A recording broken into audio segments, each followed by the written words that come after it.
Please follow Unfound on all of its social media sites on Facebook, the X, TikTok, and Instagram. Laynee Danielle Westbrook was a 41-year-old from Anacortes, Washington.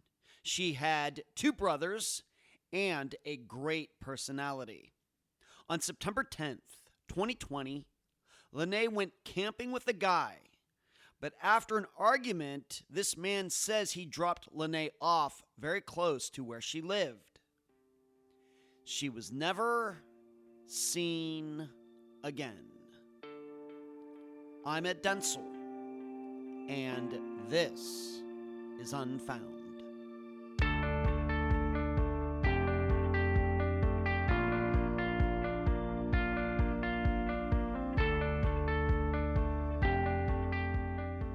I'm not sure I've ever passed along this story to all of you, but it has to do with my speaking engagements at universities over the past 4 years. Despite me telling those students about many missing people we've featured on Unfound, Zoe Campos, Angela Green, Tyler North, Kelly Rothwell, David Schrader, Dale Kerstetter, the one disappearance that has always gotten the most emotional reaction from the audience, no matter where I was, Florida Atlantic University, Nova Southeastern, Florida Southern, Northwestern State up there in Louisiana. The one where I always hear the most "oh no's" is from, I'll give you a few seconds to guess which one it is.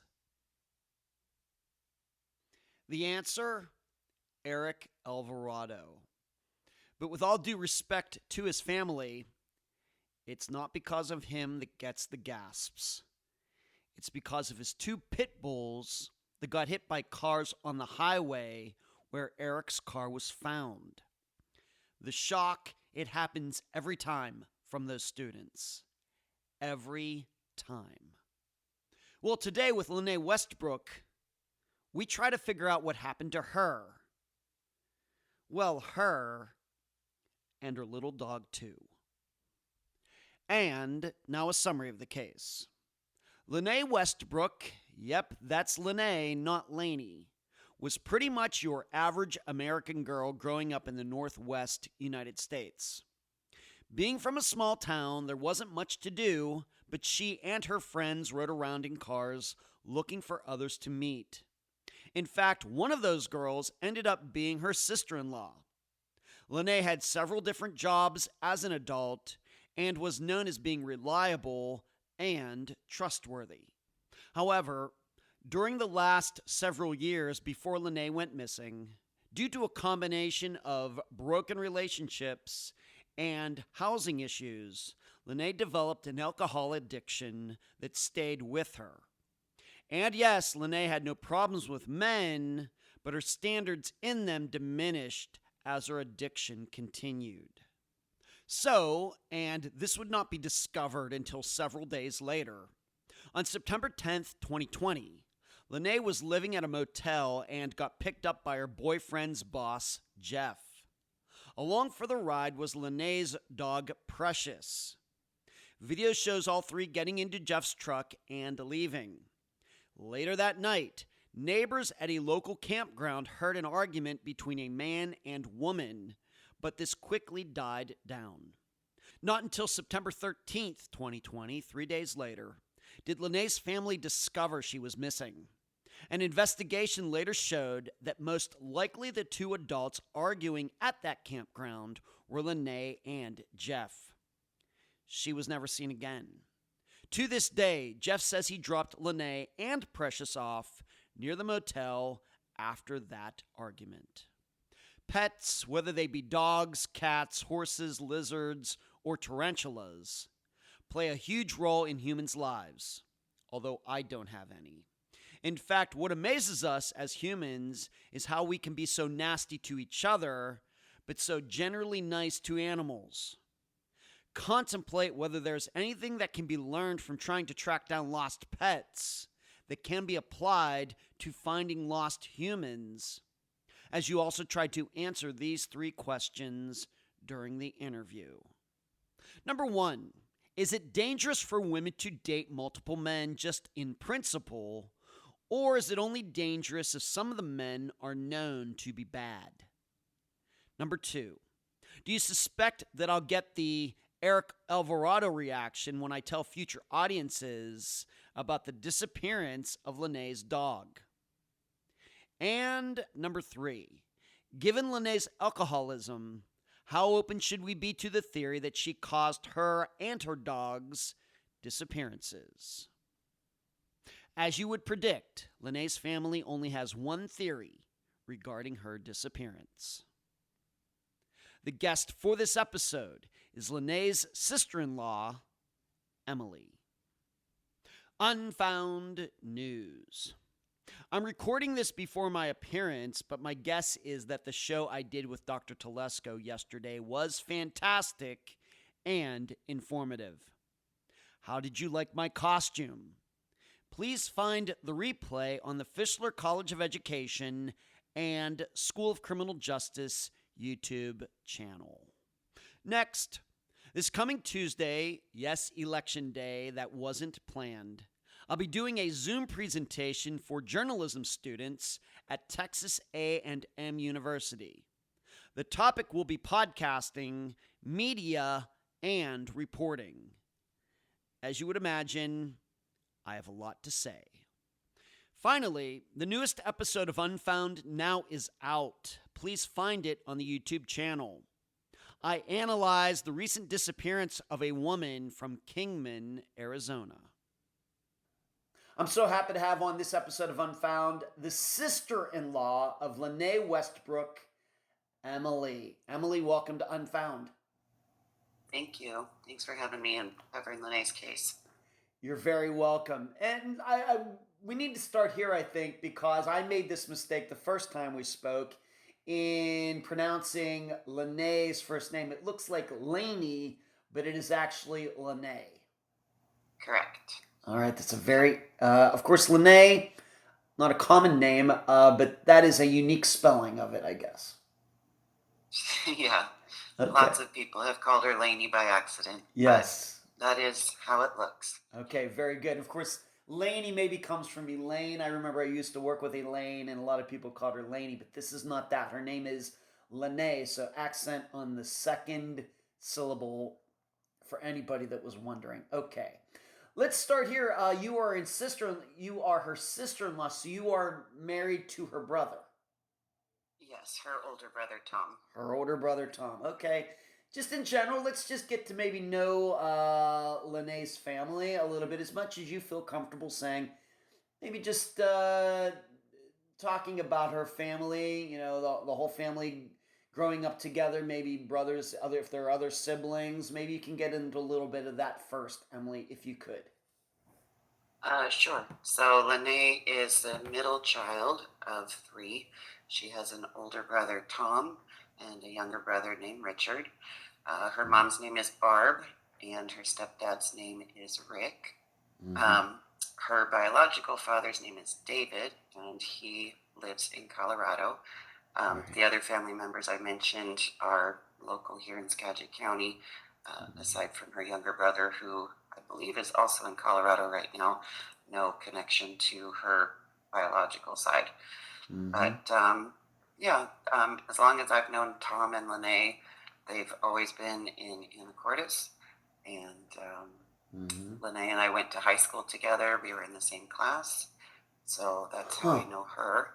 And then started dating her brother in 1997. So, wow.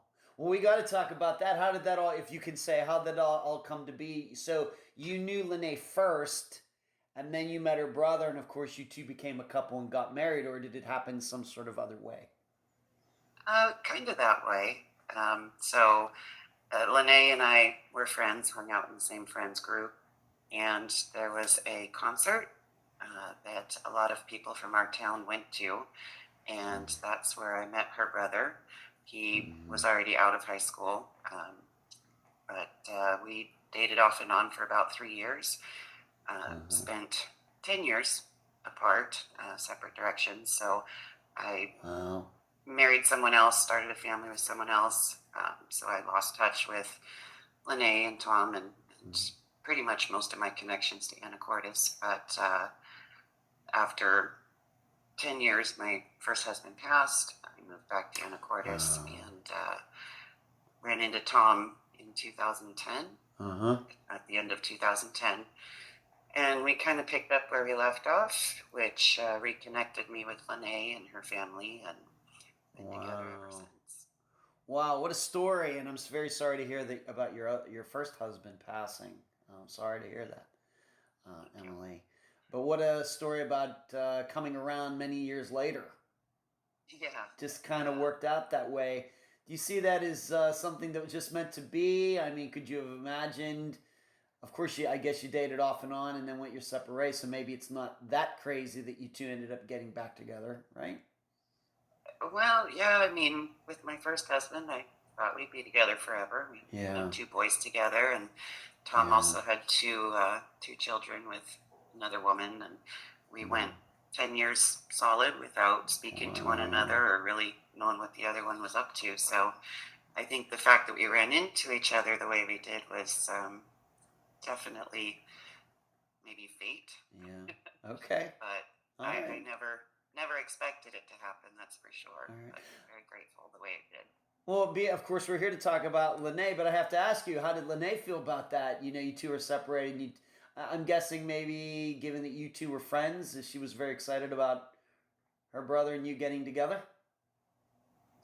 I think so. Lenee and I were always friends, not super close, because it was a little weird with me dating her brother. But yeah, we got along well, and we were always very friendly and kind with each other, and would go out on occasion. Our, what was it, 20-year high school reunion was a few months before her disappearance, and we'd gone out and had a great time, and she was there for the birth of our daughter. She came to the hospital, and always been a really great auntie. Loves her 2 nieces, and yeah, so she was definitely okay with it. Okay, great. All right. Well, let's maybe go back to that earlier time. Like you said, you were friends in high school. Let's just talk about Lenee's personality or interests, hobbies. You know, going way back, to the 1990s. I remember them well. I'm 54 now, so I remember them well. Just some of the things that today, when you think about Lenee and her as a person, what do you think of?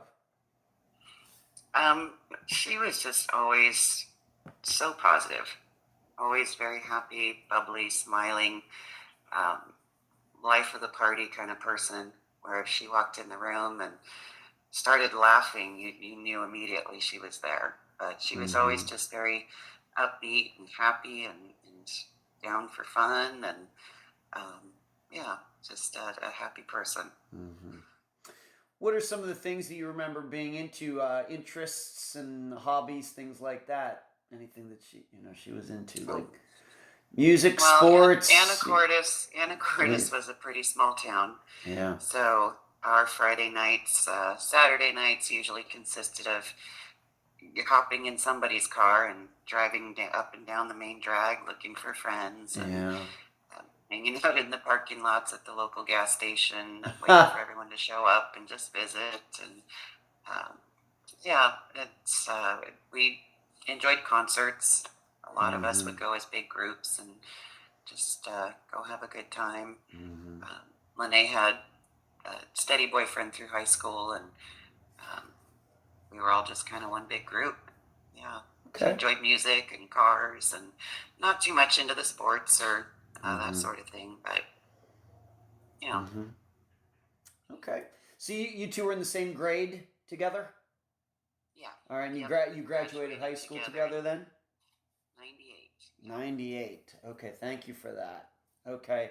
And then, like you said you kind of course, you got married. You kind of lost contact with her for a while. Yeah, about 10 years. About 10 years. So no seeing her, like happening to run into her, or emails, or of course would have been before Facebook or maybe MySpace, but never running into her, maybe keeping tabs on her. Did you hear anything about her during those years? No, not really. I didn't even start Facebook until 2010, and I never had a MySpace. Okay. But after her brother and I split up, I moved back to Oak Harbor, which is a neighboring town about 30 minutes away, and just kind of started a different life over there. Yeah. I remained in the area for probably about 7 years, and I would run into Lenee's aunt and mom and even her younger brother once or twice, just out shopping or this or that. But never ran into Lenee and never ran into Tom in all those years. Wow. And then in 2007, I had moved out of state, so really became even more disconnected. But in 2010, after running into Tom, just reconnected with everybody and picked right up where I left off almost. Huh. Okay. And of course, we're going to talk about at least one concern there was about Lenee. But did you notice a change in her, being that you hadn't seen her for maybe 10 years when you next saw her after those 10 years? Did you notice a change in her, or is she pretty much just the same person? No, I think 10 years later, she was still doing pretty good. She was working at a local casino as a keno attendant. She was living in her own place, which was located on her aunt and uncle's property, and just doing her own thing and living life. She'd never gotten married. She had a few very long-term relationships that in the end didn't work out, but no, she was just doing the day-to-day. Okay. No big problems or red flags or anything like that. Okay. Any children? No children. No children. Not at the time in 2007, and she did not have any children when she went missing in 2020. No, no. Okay. She always wanted that, but I think because of her relationships that didn't work out, she'd never met the one to be able to have that kind of lifestyle with. Okay. Now, once of course, you married her brother, you were an observer to her. I guess maybe she was at your wedding, seeing her at family functions and things. Um, you know, uh, she ended up having seemingly an alcohol problem. Do you remember? Once again, I don't want to touch on this too much, but I think we have to understand it. Do you remember maybe this first time you personally thought something wasn't right, being that you had known her for so long? Was there something like, man, it just seems like there might be an issue here? Yeah, there seemed to be kind of a turning point for her, and that was when I can't put an exact date on it, but the house that she was living in on her aunt and uncle's property, they needed to rent that out to another family member, so they told Lenee that she needed somewhere else to live, and she had a decent regular job, but it wasn't enough to pay a regular rent or with regular bills. I think she was getting a deal from her aunt and uncle, and why not? She's family too.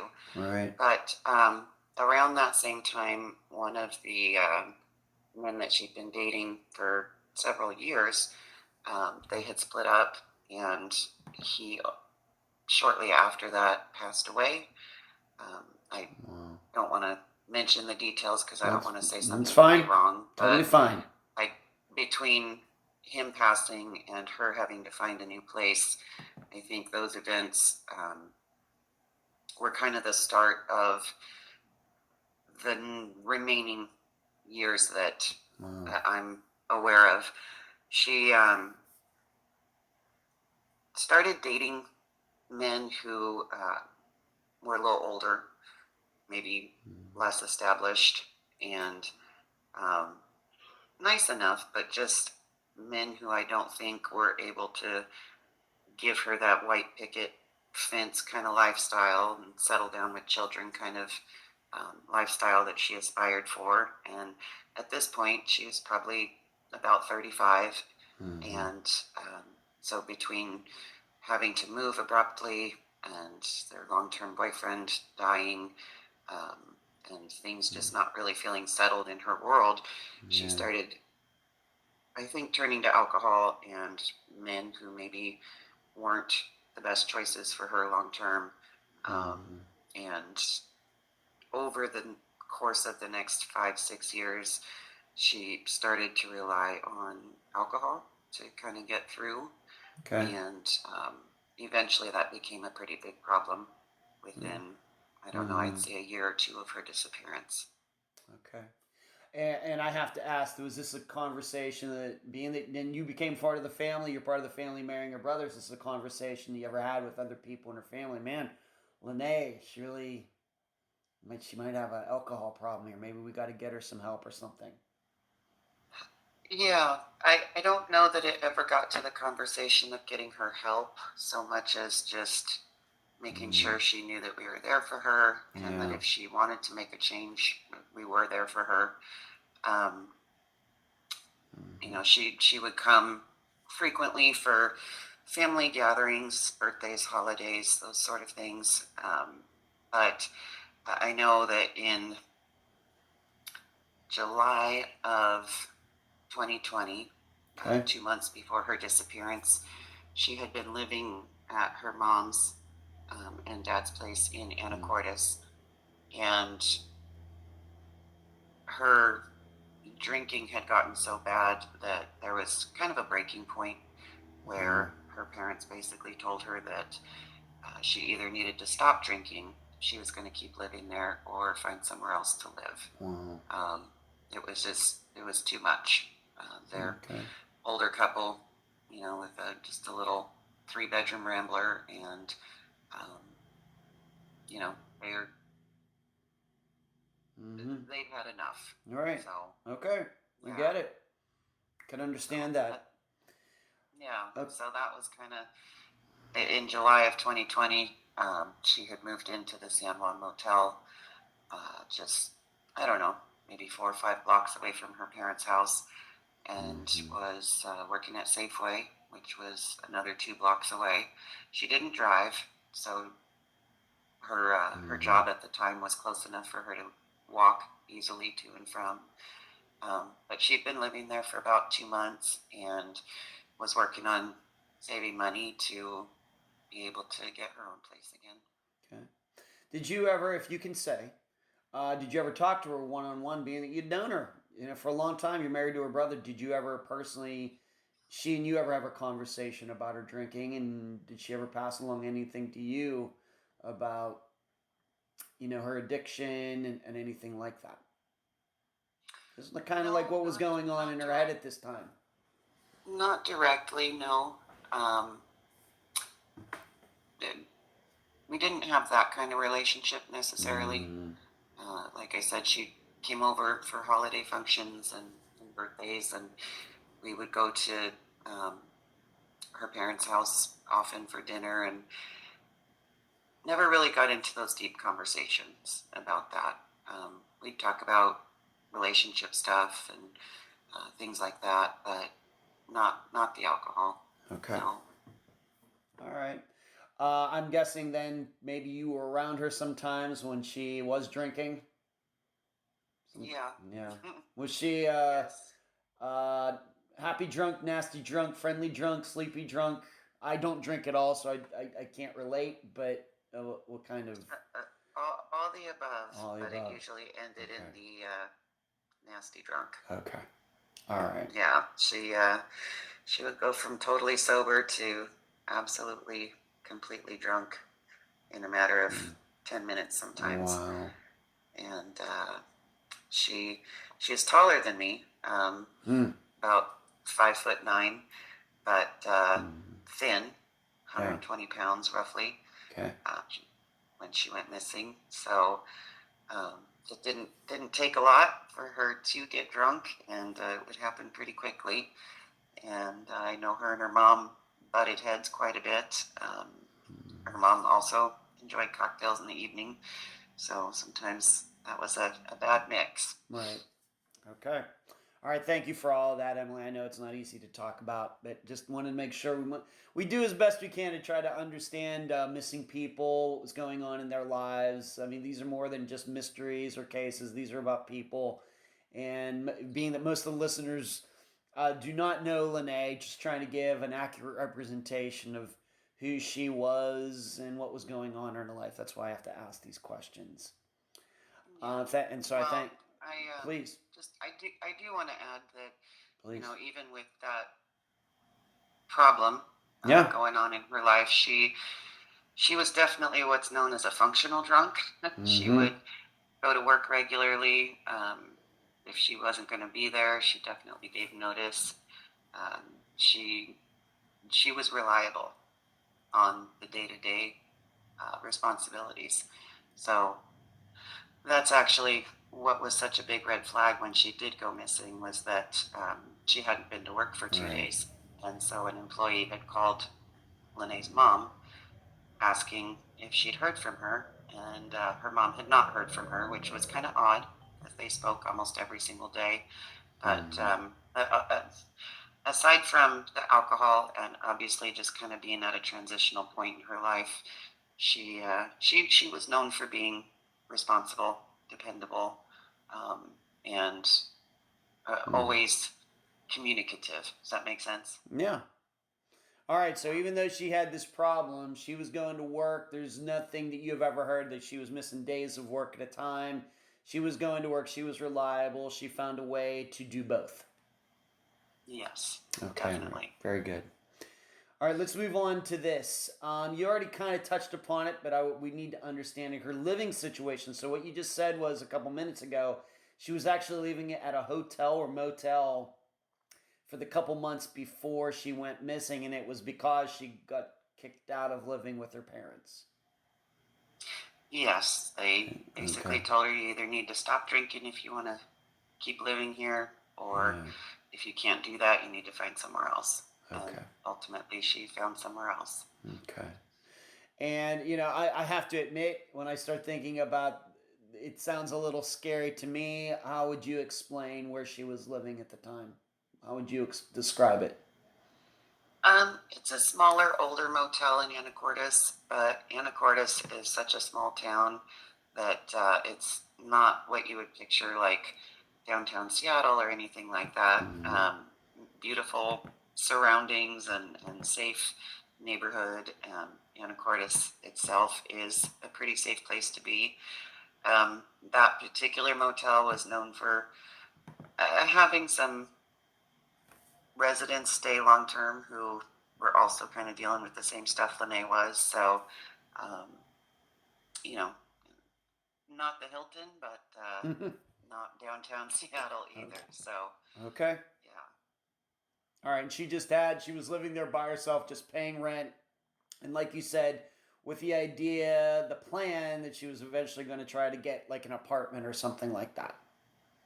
Yes, exactly. Okay. So she lived there with her dog Precious, which was like her child. She didn't have any children, but she treated Precious like her child, and they went everywhere together unless she was at work, and then she would have dog sitters check in on Precious, and the whole 9 yards, and that was definitely her baby. So. All right, and we have to and we're eventually gonna. It was on my agenda to talk about the dog, but Precious, what kind of dog? She was a smaller rat terrier.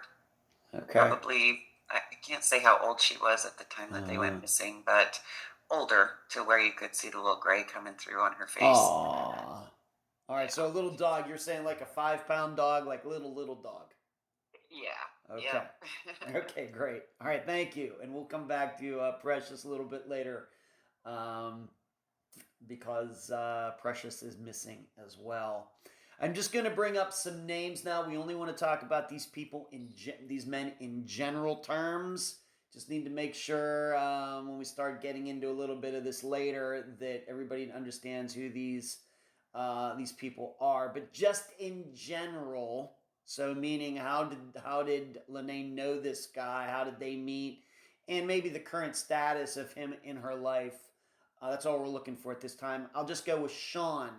Sean and Lenee, how did they know each other? How long had they known each other? What was the status of their friendship at the time of her disappearance, as best as you know? Yeah. At the time of Lenee's disappearance, to my understanding, Lenee and Sean were dating. They had been dating off and on for probably close to a year. Um, she had we had all known Sean since high school. He was a little bit older than us, but had younger brothers in our class as well. So again, one of those people that was in our big friends group that we always just palled around with back in the late 90s. Mm-hmm. But I don't know her relationship with him over the 10 years that I was out of the picture, but definitely a local, somebody who was always around. And in the year before she went missing, those two started dating. Okay. Your opinion, not anybody else's opinion. Your opinion, because I'm interviewing you. I'm talking to you. Just your general opinion of Sean. Good guy, bad guy, suspicious guy. Just your impression of him before Lenee went missing. Definitely nice enough guy. Okay. Back in the 90s, he was that older guy that would, help us party, if that makes sense. Okay. But I know that he struggled with some addiction issues over the years and was working on getting out of that lifestyle. Not super easy for him just because it'd been a part of his life for a long time. Yeah. But he was kind of working side jobs, odd jobs, that sort of thing. And I know at the time of Lenee's disappearance, he was actually in jail for a drug court violation. So he had to serve a few weeks in jail. But definitely not what anyone would consider a bad guy, just maybe didn't make the best choices and kind of followed him. But he was working on making things better for himself. Okay, thank you. Next guy, same questions. Mike. Who's Mike? Mike is another man that Lenee was dating at the time. To my understanding, also probably for around the last 9 months to a year. He was not somebody that I knew or her brother knew, or even one of Lenee's good friends, Michelle. None of us really knew him, even though we did learn that he was a local Anacortes guy. He was probably about 10 years older than our group, so that might be part of why we didn't really know him. But there was conflicting information about their relationship at the time of Lenee's disappearance that initially made us think not such a great guy. But the more we got to know him and his alibi checked out, we did learn that even though their relationship was kind of up and down, that he did care a lot about her and worked really hard after her disappearance to do what he could to try and help find her. Okay. Yeah. All right, being that you kind of explained Sean and Mike at least a little bit the same way, both kind of having relationships with Lenee or something different than that? Again, I didn't have a super personal relationship with Lenee just because it was odd with me being with her brother. Okay.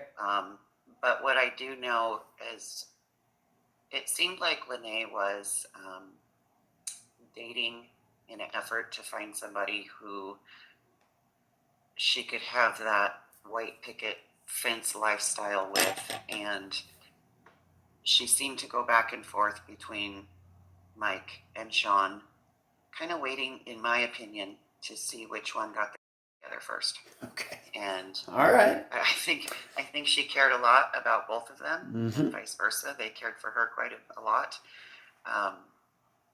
But because neither relationship, I think, was super firm in terms of what direction it was heading, is why she continued to date both of them to see where each relationship was going to go. She wasn't the kind of girl to sleep around necessarily. Each man knew about the other, but she she had so many long-term committed relationships that failed. I think by this point she's 40 years old, resigned to the fact that she's not going to have children. So looking for that partner that it was at least going to be her rock for the rest of their forever. Do you know what I mean? Yeah, I do. Okay, so thank you. I don't think she always chose men who could do that for her, but it doesn't mean that they were bad guys. It just, I know with her alcohol problem, she could be hard to get along with. And, sure. Choosing men with kind of similar lifestyles, you're bound to butt heads and have rocky roads. Right, of course. I think everybody understands that, of course. Did Sean and Mike know each other? Were they friends or strangers to each other? Do you know? I'm sorry, you cut out on the first part. No problem. Were they friends, Sean and Mike? Know each other, friends? Definitely not friends, but knew who each other were because Anacortes is small and they were similar age. Okay. So I think she kept each of them pretty separate. Okay, so Sean and Mike mutually exclusive, different worlds. Yeah. Okay. Yeah. The only intersection they had was with Lenee. And maybe bumping into each other in a small town. But they were not friends. No. Okay.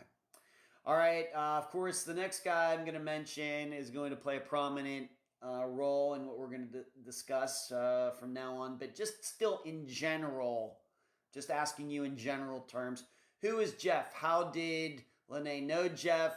I understand that Jeff knew at least one of these other guys. Maybe you can explain that as well. Let's just talk about Jeff now. Sure. Again, when Lenee went missing, I didn't know who Jeff was whatsoever. Okay. But in the first few weeks of trying to figure out what happened to her, we learned that Sean was employed by Jeff. Jeff ran his own moving company where if somebody was moving and needed help, they could call his business and he would show up with several box trucks or whatever the job required to help people move from one residence to another. So I had mentioned that Sean had to spend a few weeks in jail for a drug court violation. And before Sean went to jail, he had asked his boss, Jeff, to please keep an eye on Lenee while he was away. And Jeff was like, sure, no problem. So from what I understand, Lenee certainly knew who Jeff was because he was employed, or he was the employer of her boyfriend. But prior to like the third week in August, she had never really spent time with Jeff. Wow. All right, so this Jeff was somebody new in her life, and really they met through Sean.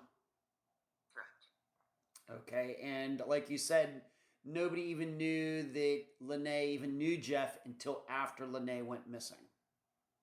Yes. At least in her family, I guess Sean knew, but anybody like you, your husband, Lenee's mother, other family members, Jeff none of you had ever heard his name until after she went missing. Correct. Okay, very good. We'll just leave. And once again, he's a business owner. He has his moving company Sean was working with for him. And that is the connection. And we will get much more into Jeff here in a moment. The way I would like to discuss this disappearance is kind of do it kind of a little bit backwards. And what I mean by that is we're going to start here. And you kind of already touched upon this, Emily, so maybe that'll help you. But what was the first sign that something wasn't right, that Lenee was missing, something wasn't right here? What was that? How do you remember it? Honestly, that is the easiest way to start because it wasn't until September 13th, which was a Sunday of 2020, my husband Tom got a call from his mom saying that she felt Lenee was missing. His mom said that Lenee's work had called her because she had missed 2 days of work. And when Barb started making phone calls to try and find Lenee, and she wasn't answering.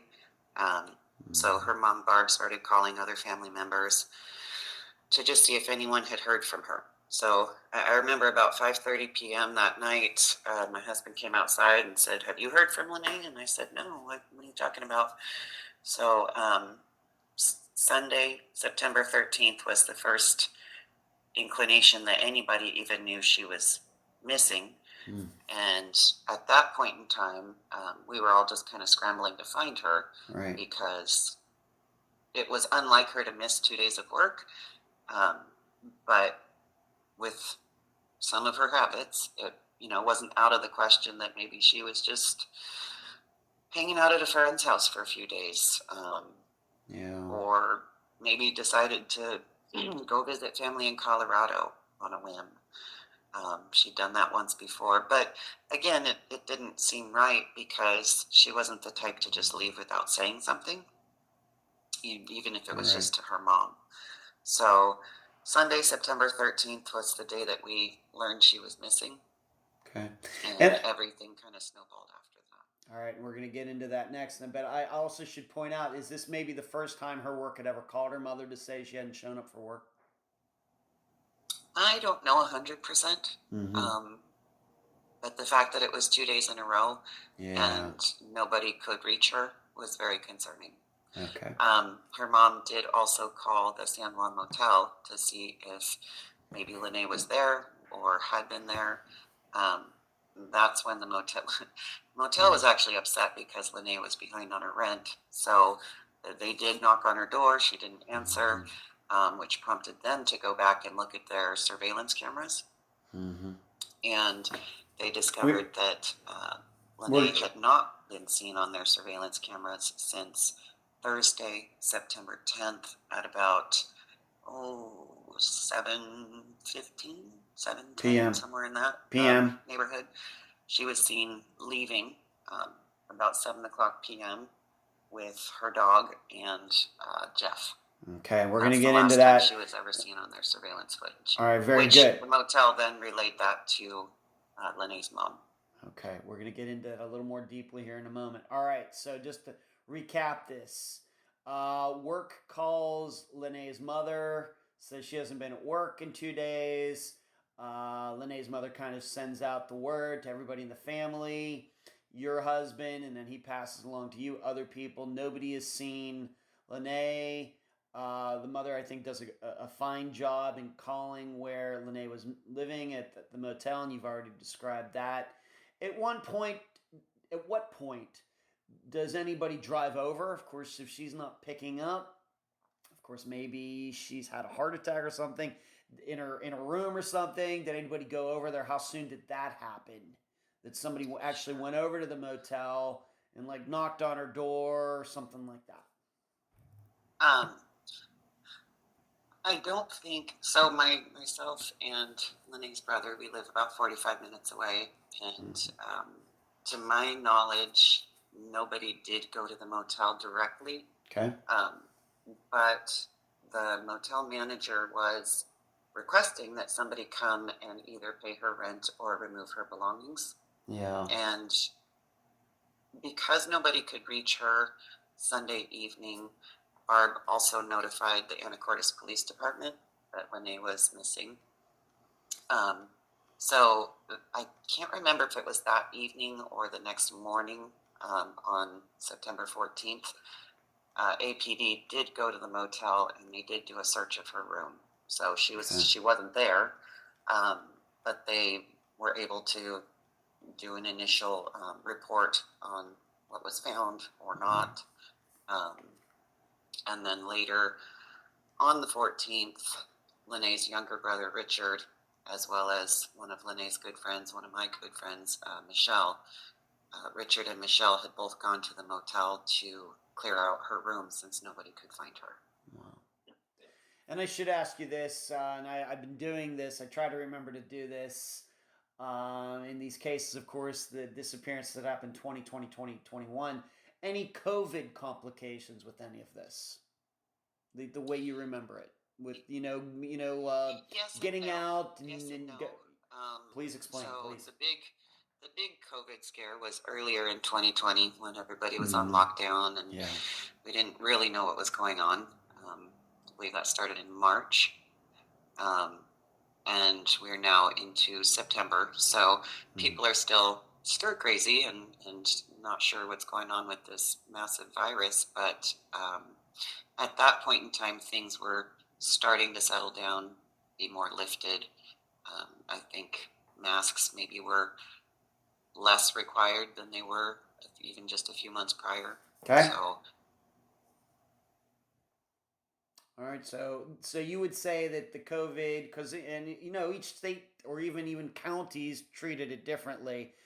You're saying that maybe COVID, this pandemic, did not play much of a role in any complications regarding the investigation, as best as you can remember. not that I recall, no. Okay. All right, so it's good to hear that COVID did not have seemingly play any role in the investigation, no complications there. And maybe if this disappearance had happened earlier in 2020, maybe April or May, maybe we would be talking about a little bit of a different situation. Certainly, maybe some complications, but doesn't sound like any there in September of 2020. So let's move on to this. So the police got involved, I think, probably, it sounds to me, as quickly as is humanly possible, even though we recognize that it does seem that Lenee went missing at least a few days before her family was aware of it. Let's, being that you talked about the motel room, anything unusual about it, the way you understand it, Emily, anything, any signs of violence, anything like that? Sure. Again, this is what we've learned after she went missing. Sure. But Understood. based on the report that I'm aware of from APD, her room looked like a normal room that someone had been living in and a room that looked like someone would be returning to. There was still food on the stove that she had cooked prior. Her belongings were mostly there. When her room was cleaned out and her belongings were brought back to her mom's house, her mom did note that there was a few things missing that seemed odd, such as her shampoo, her makeup, her dog's bed. Interesting. Just little things like that. And so when we saw the surveillance footage, Lenee was also carrying a bag, kind of the equivalent of like a Victoria's Secrets bag if you go shopping. One of those style bags. Okay. Hard to see in the footage exactly, but we predict because she was carrying that bag and her dog and she was leaving with Jeff that it was probably like an overnight bag. Her purse was also in the room with important things in there that if she was going to leave for a long time, she would have took with her. So with the items that were not found, it's very possible those were items that were in that bag. Okay. And we're going to get to the video. Is very important here. I guess what we're saying is the things that were missing from the room went very much with what the video that you eventually saw. They were they're very congruent, I guess we might say. Very congruent. And she was wearing a t-shirt, but she had a coat over her arm. You could see Jeff leave ahead of her just a few steps in front. And she was walking along with her dog and like they were just going to go hang out. So nothing odd or out of the ordinary. Okay, and I guess probably going to hang out overnight. So she was supposed to work the next day. My prediction is maybe she had a change of clothes in the bag for work. Because again, she didn't drive. And if she was going to be spending the evening with Jeff, it would make sense that he would take her to work the next morning. So. Okay. And I guess also very indicative being that she didn't take the dog, but took the dog's bed. that certainly is indicative of an overnight situation. Certainly. Right. Right. Right. Okay. So you've mentioned the video. Maybe just for a moment, Emily, you want to go through how this video was discovered in the first place? How was that? How did that come about first? Again, on September 13th, Barb called the motel to ask if they had seen her. And when they said they hadn't, they went back and looked at their security footage. And the last sighting they had of her on their cameras was at about 7 p.m. leaving the motel with Jeff and her dog. Wow. Okay. So they eventually did let family watch that video so that we could also see that, no, she hadn't been there since then. And you've gotten to see this video. I mean, many times we talk about video Yes. on Unfound and families not seeing the video. You have seen the video. Yes, I believe, and I don't want to get anybody in trouble, but I don't think this would. We wouldn't want to do that. Lenee's younger brother, Richard, acquired a thumb drive with the videos that were shared from the motel owners. They allowed him to make a copy. Okay. Being that you have seen the video firsthand, just explain it. And I guess what we're saying is, does it seem to you, for example, does it seem to you that Lenee is going willingly? Of course, we see many videos where women are getting dragged into cars and things on YouTube. How would you portray this video? Totally normal. Jeff pulled up in, I think, a rear parking lot that was close to her room. He's seen pulling up on the cameras. He goes upstairs. This is the kind of motel where it's like a L shape and the balconies are all out front and the doors are all on the outside. Yeah. So you see his truck pull up on surveillance. You see him go upstairs probably at about 6:30, 6:40. He goes into the room and they come out together at about 7 o'clock, maybe 7:10. And he's just a step or two ahead of her. The dog is following along, and she's got her bag and her coat over her arm.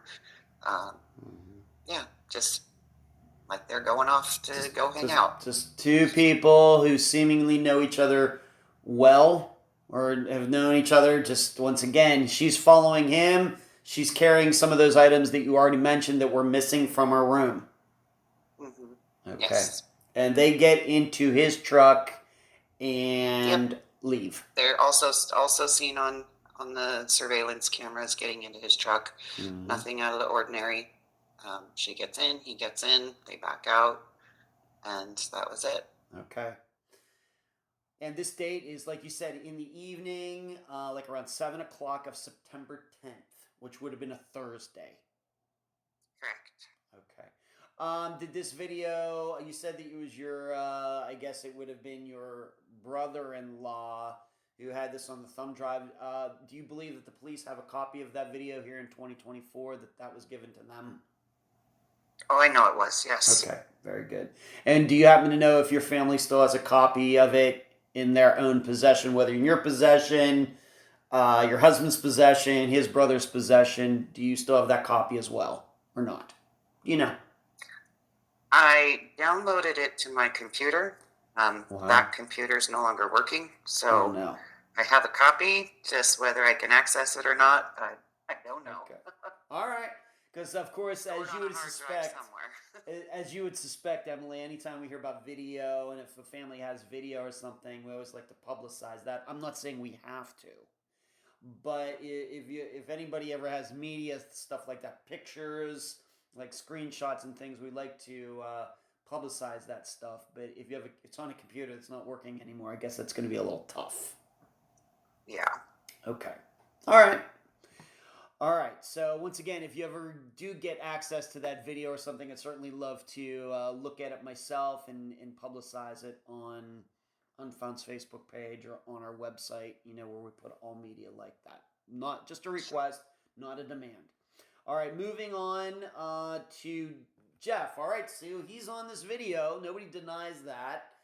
But I have to ask, when you saw it on the video, I guess maybe at first you didn't know who that guy was, or were you already aware then by that point that you knew that was Jeff, or was that just some like stranger at the time?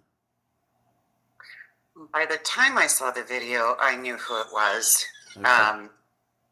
To my understanding, on Sunday when the motel manager found this video, they had described it to Lenee's mom. And at the time, all we knew was that an older white male, bald, in a white pickup truck was the last person she was seen leaving the motel with. So very early on, all we knew was that she had left with a white, bald male in a white truck. Okay. So it took a few days to figure out who he was exactly. Okay, and how was that done? How was it figured out that, I mean, I suppose, we were going to get technical. If you could see the license plate, the police could do that. But was there some other way it was discovered that it was Jeff? Yes, there's, again, small town, lots of people live there all their lives and know who each other are. Lenee's younger brother, he had come into town unexpectedly a few days before her disappearance, or a few days before we knew she had disappeared. Okay. He plays an interesting role, and I'm not going to be accusatory or anything, but there's definitely some big red flags and question marks with his role. So when Richard showed up to his mom's house after learning that Lenee had was missing, and he heard that Lenee had gone missing with a older white bald male in this type of truck, Richard called a friend of his and said, oh, I know who that is, and here's where he's staying.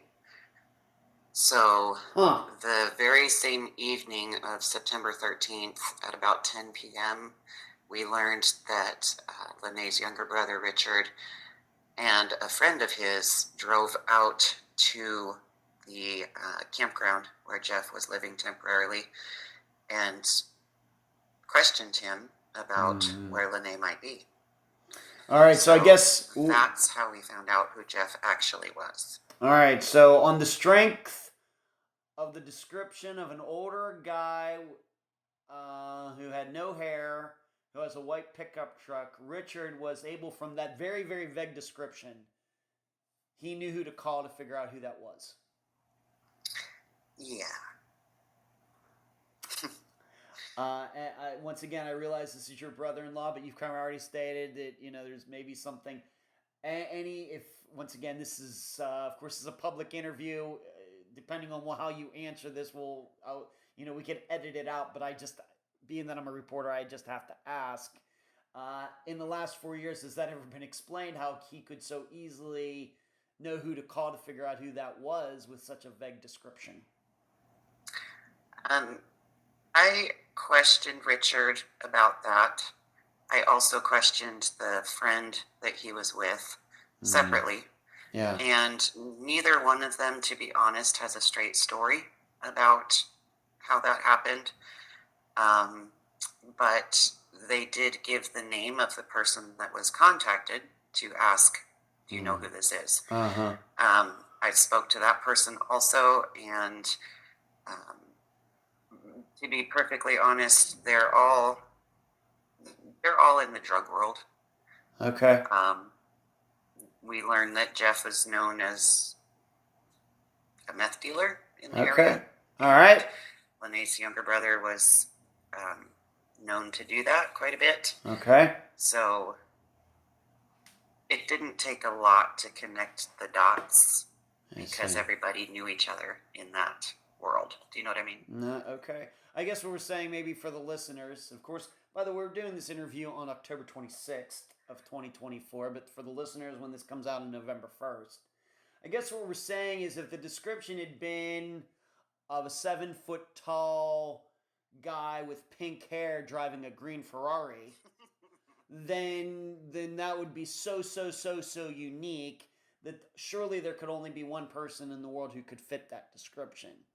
On the other hand, there are a lot of older men who have lost their hair. I am not one of them, but who drive white trucks. I mean, there are a million guys like that in the United States, and Richard just happens to know who to call to find out who this 1 in a million person could be. Yeah. Yep. All right. And wound up at his trailer that same night. All right. So. Okay. If you say it, I believe it, Emily. Just wanted to make sure the listeners know where we're going with that. But so then sometime, after the 13th, 14th, seemingly fairly quickly, you have this video and you put Jeff as, identified Jeff as the guy on the video. And I realize you were maybe not there. What have you learned about his first reactions to Lenee being missing? Even if you weren't there, what has been passed along to you? For example, did he seem to know that Lenee was missing? Did he seem concerned? Did he own up to being at the motel? What can you say about all that? We learned probably a week and a half into this what his initial reaction was through she was a friend of Lenee and Jeff's, and she had spent time with Lenee and Jeff in the weeks preceding her disappearance. They had all hung out together.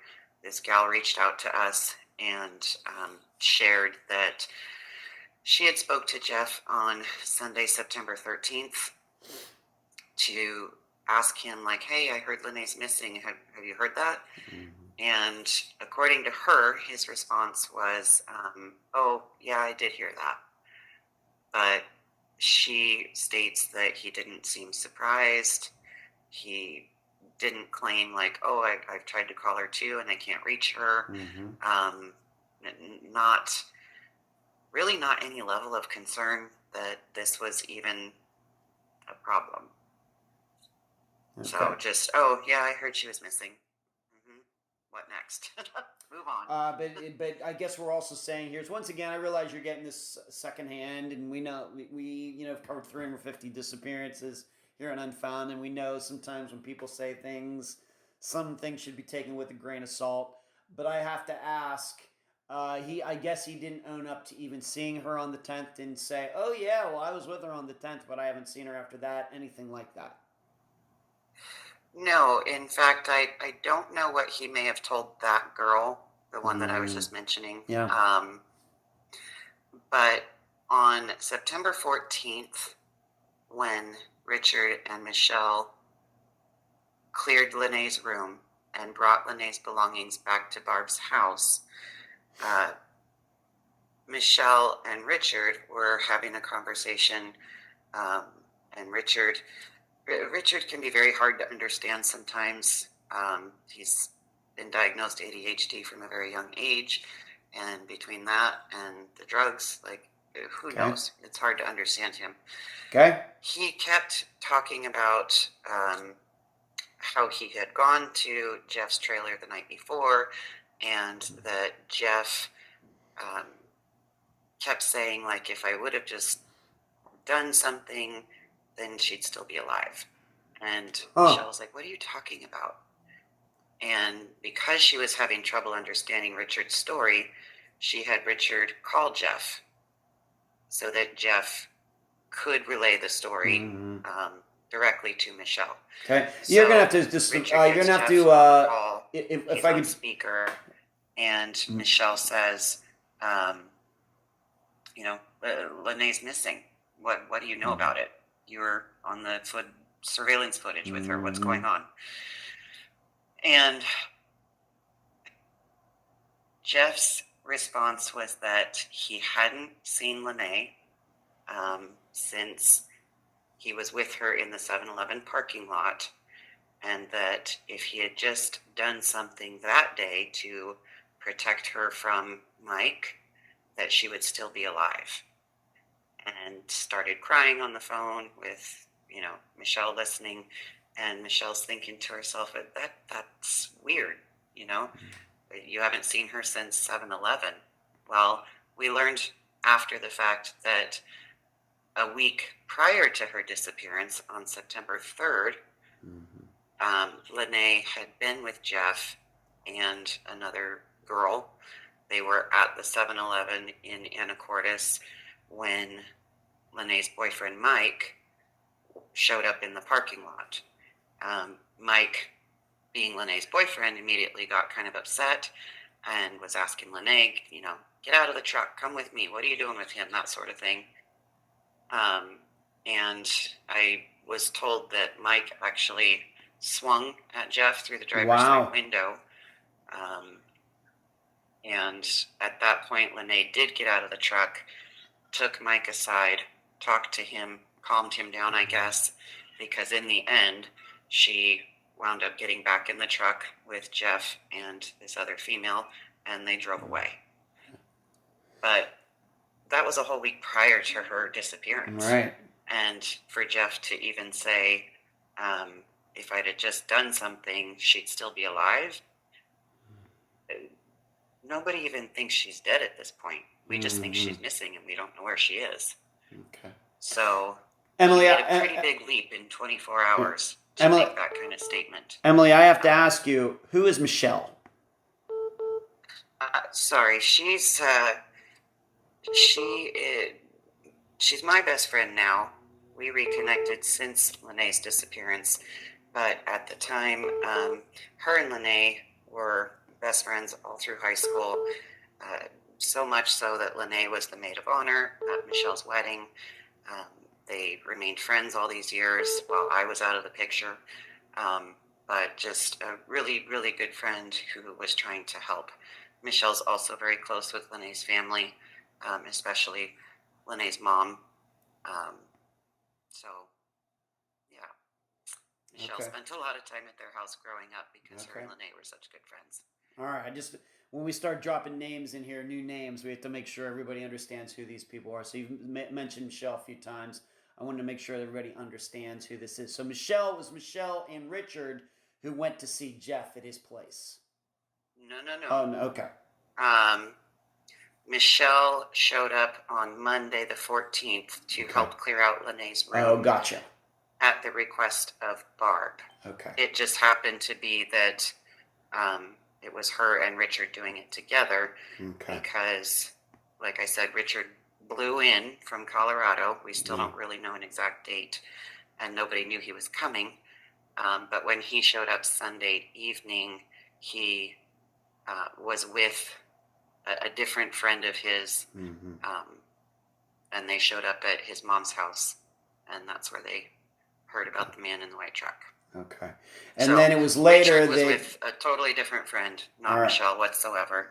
They just happened to be the ones cleaning out the motel room at the request of Barb. All right. And so to understand this, then later Richard calls Jeff on the phone and Michelle is there listening. Correct. Because after they cleaned out the motel room, they both drove back to Barb's house to unload the belongings and stayed for a little while after. Okay. So Michelle and Richard were both at Barb's house on Monday, September 14th, dealing with that. So at what point does Jeff finally, I guess, fess up, or however you want to put it, that, I was there, I did pick her up, and when did it all figured out, well, where did they go? How would that, because the video doesn't lie, he was there, they went somewhere. When did it all come out as to where they went? Was it Jeff who came forward this finally, or how did that all come out? That's a good question. I don't know for sure. Okay. And I think that's mostly because after the scramble on the 13th and the morning of the 14th, just trying to find out where she was, there was a lot of attention actually on Lenee's other boyfriend, Mike. Right. And because we did not know a lot about him, we really focused hard on him in the first few days. Okay. And when I say we, I'm talking about myself and Tom, my husband, her brother. He wound up taking probably 3 days off of work. Just boots to the ground, knocking on doors, following up on every tip that came his way. And a lot of the initial tips had a lot to do with her boyfriend, Mike. The same day Lenee disappeared, Mike made a post on his Facebook page, changed his profile picture, and it was a photo of, I think, him and Lenee, and the caption was "No Woman, No Cry." I see. The Bob Marley song. Yeah. And that, because it was the same day that Lenee went missing, people found that really suspicious. And people who were closer to them in their relationship shared that, they were pretty volatile, that they'd had some domestic issues. And so people became very concerned very quickly that maybe he had done something to her. Of course. And so we spent the first few days figuring out who he was and where he was. And my husband and I actually went to Mike's mom's house in Anacortes and just had a sit-down conversation with her where she shared that Mike had left at about 6 a.m. The morning of September 10th to go fishing in Alaska.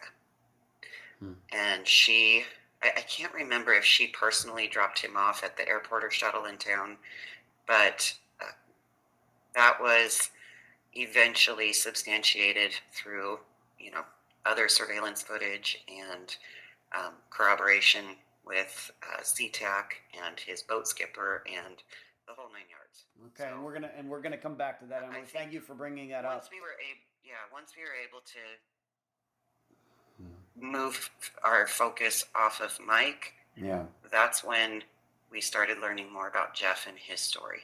Okay. So I can't say for sure when I learned about the whole campground story, because that's where things are headed next. Right, that's where they are headed next. But where there is an intermediate stop, and that is a convenience store. So we have a couple different videos. We have the video from the motel, but we also have a convenience store video, seemingly from that same night, seemingly not long after the motel video. You've seen this video as well?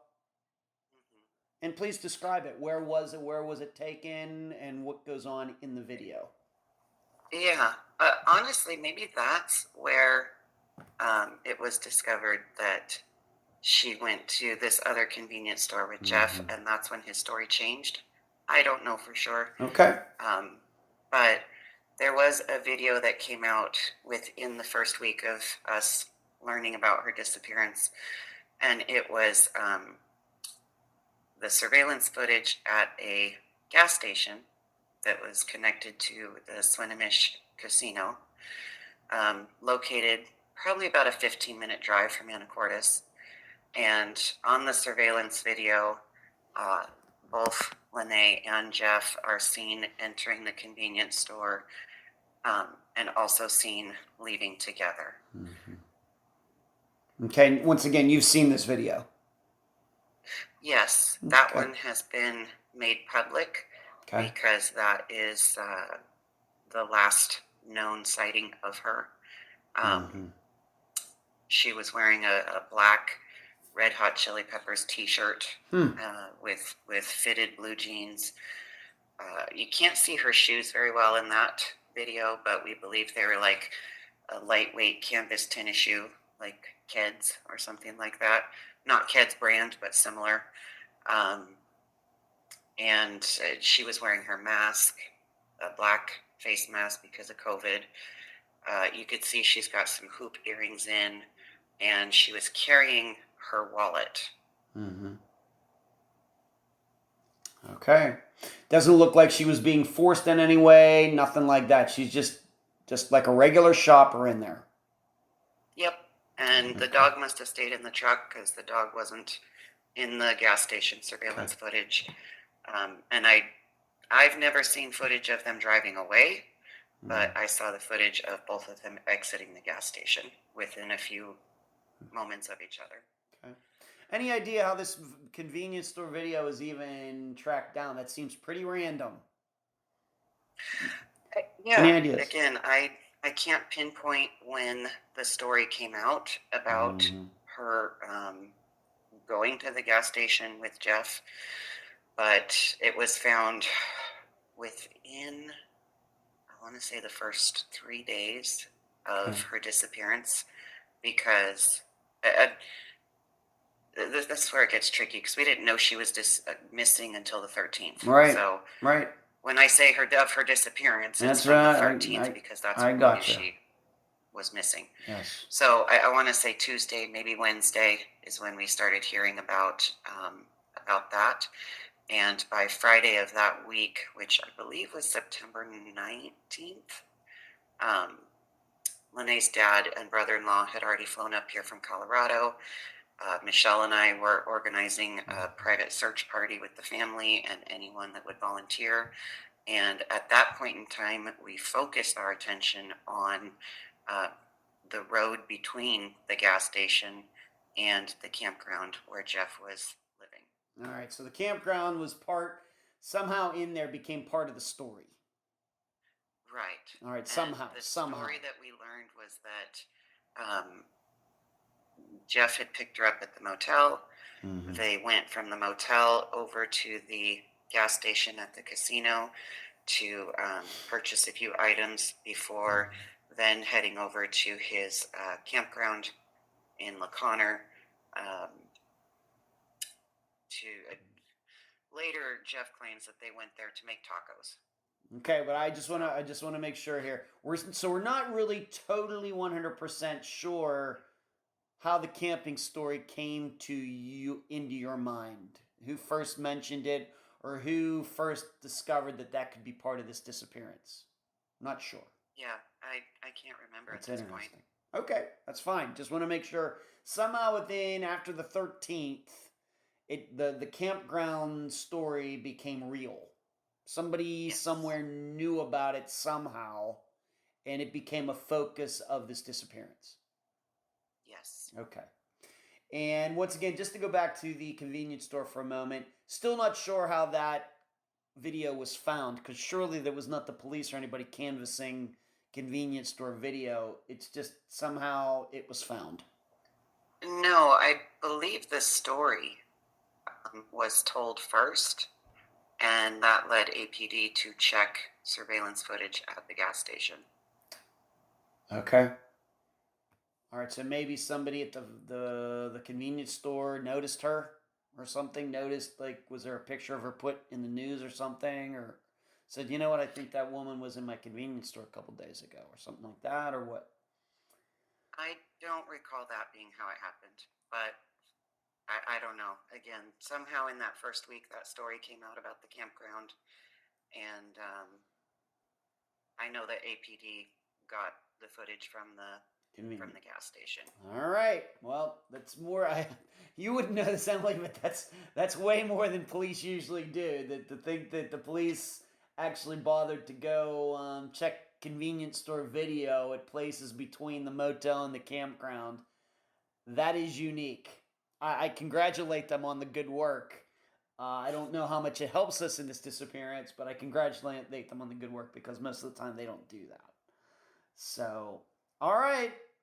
So the camping ground story. Now this, my understanding is, of course, this came part of the documentation, the information for this disappearance.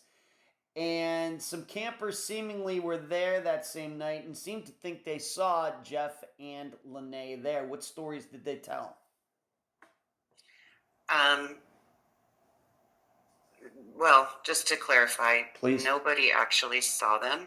Okay. But the reports that we heard about were that campers reported a man and a woman yelling and arguing loudly in the vicinity of Jeff's campsite. One camper who was 2 campsites away did reach out directly to me and share what he heard, and that was that he had been in his camper. It was probably about 7:45, 8 o'clock. It was definitely dusk, but not dark yet. And he heard a woman yelling loudly for Precious. And with that kind of name, he assumed it was an animal, probably a dog.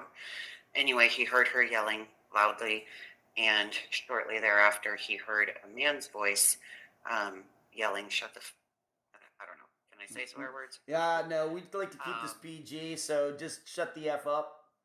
Shut the F up or I'm going to effing bury you." Wow. And he claims that he heard, it sounded like he muffled her voice, like almost like either a hand over the mouth or maybe like, I don't know, when you cover your mouth with an arm. So anyway, muffled the voice and said, "Shut the F up or I'm going to effing bury you." Okay. And that was the last that he heard. He said that things did get quiet after that.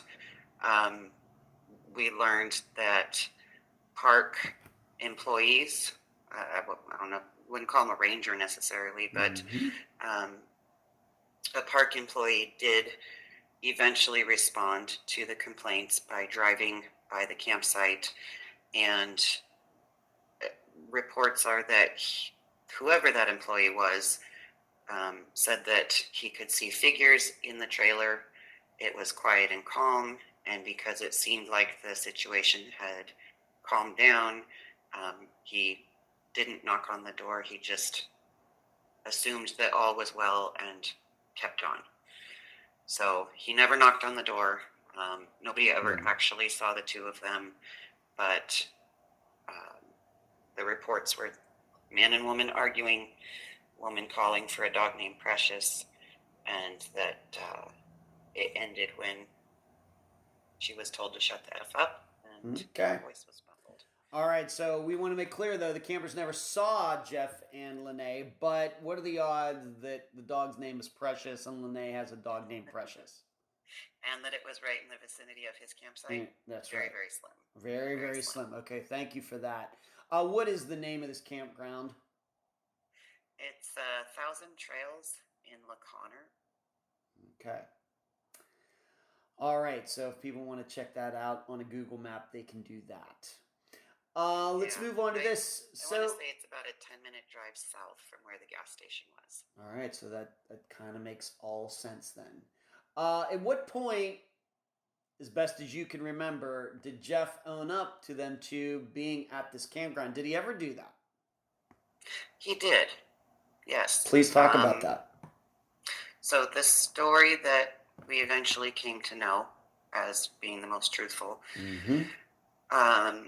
was that, and Michelle, who I mentioned before, she did sit and have a talk with Jeff probably 6 months after Lenee's disappearance about his version of events. But basically the story is that he picked Lenee up at the motel. They went to the Chevron gas station to buy some groceries because they were going to make dinner that evening. That when they got to his campsite at the 1,000 Trails, he had just moved his trailer there that very same day and had not yet hooked up the sewer and water lines outside. So when they arrived, they went out on the side of the trailer to connect those lines. Jeff says that Lenee was holding the flashlight while he was doing these things, and in the course of that happening, Lenee thought that Precious went missing. So that's why she started yelling out for her dog. He's living there because at 1,000 Trails you can stay for up to 21 days at a time. And so Jeff, didn't want to get kicked out of the park for belligerent behavior. So he did his best to get Lenee back in the trailer. He told Michelle that they never did end up making dinner, but that at around 2:30 in the morning, he drove Lenee and Precious back to Anacortes, dropped them off 2 blocks away from the San Juan Motel where Lenee had been living, and he's given different reasons for why he dropped her off 2 blocks away instead of directly at her doorstep.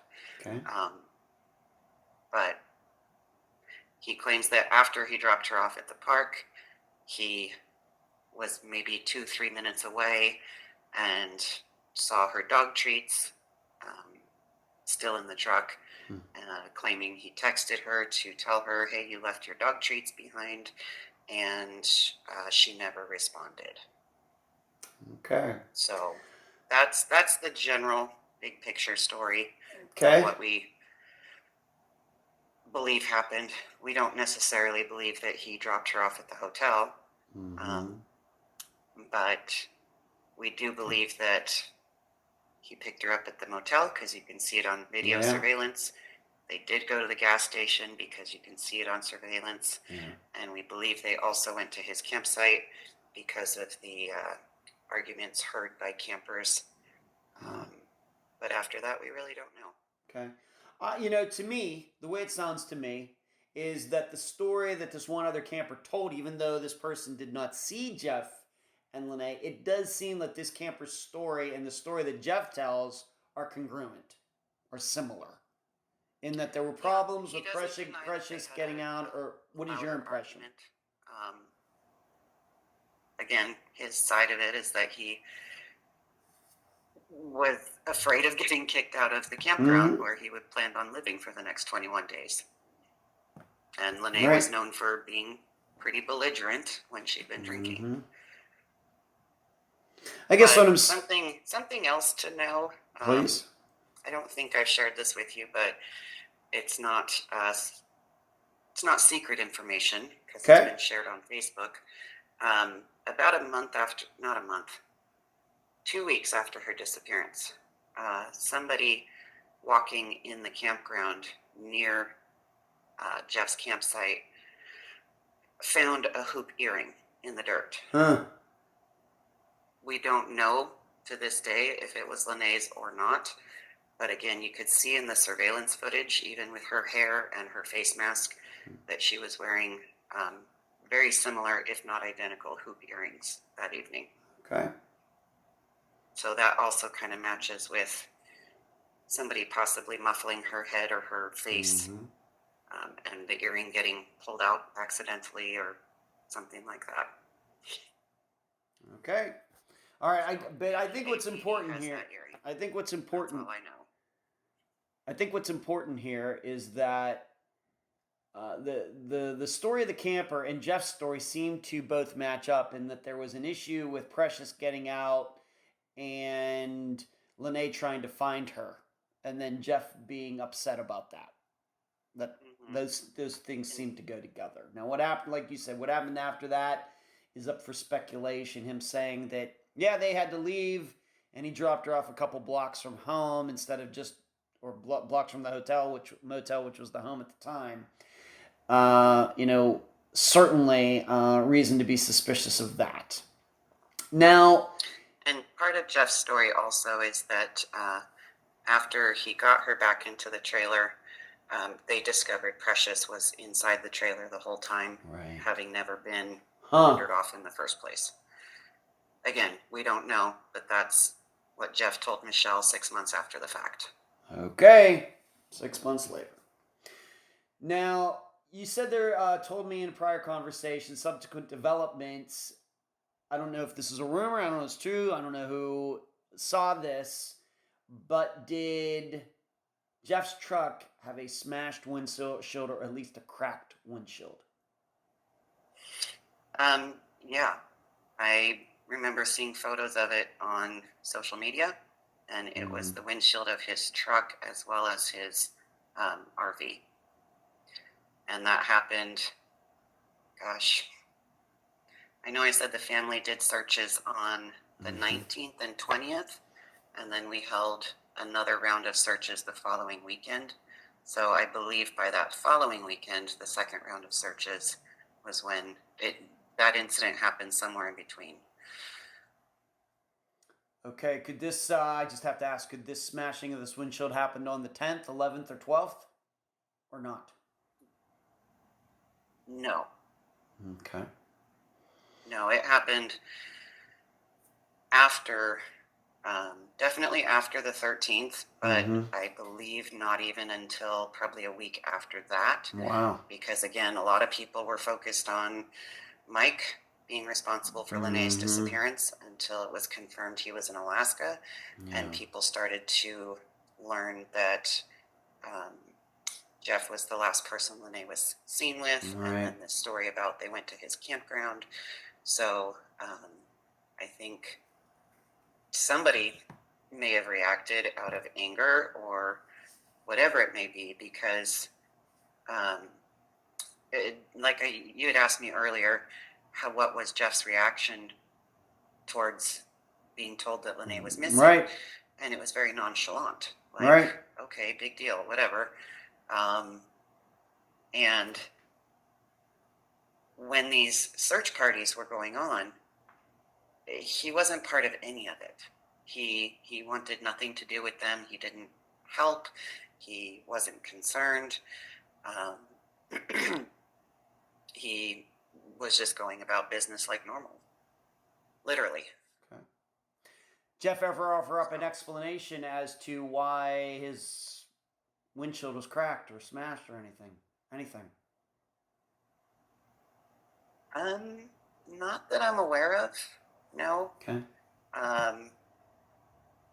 I mean, Emily, all I'm asking is Jeff himself. Did he ever say why his windshield was cracked? I don't want to know what the rumors were. I want to say I guess what I'm getting at is there was a lot of people upset with him because of his lack of concern for Lenee being missing.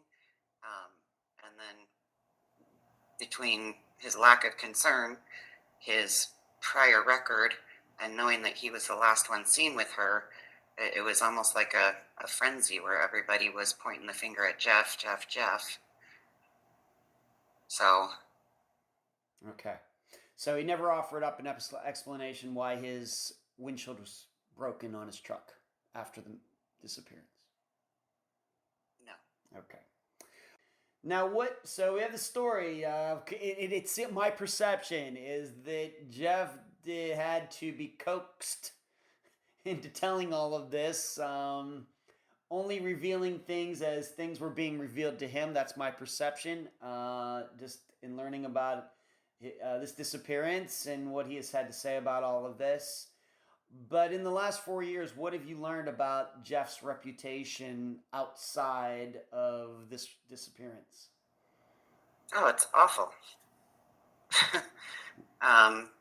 Didn't take long to learn about his previous criminal background. Lots of people reached out sharing things that they knew. Some people having personal experience with him, but he was released from prison, I believe, in 2018 for a pretty violent crime against a local woman. And while he was awaiting sentencing for that, committed another violent crime against his cellmate. So, to my understanding, he was supposed to serve 9 years for this crime against this other woman, and only wound up serving 4. So he got out in 2018, started this moving business, and was known in the area for being a local drug dealer who spent a lot of time at casinos. Okay. So that's what you learned about him after the fact. Once again, reminding everybody you did not know about Jeff before this disappearance. No, never even heard his name. Okay. You did say that Lenee had a phone records, pings, any help at all regarding anything regarding her disappearance?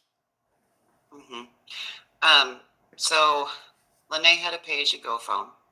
So we do know her phone has never been found.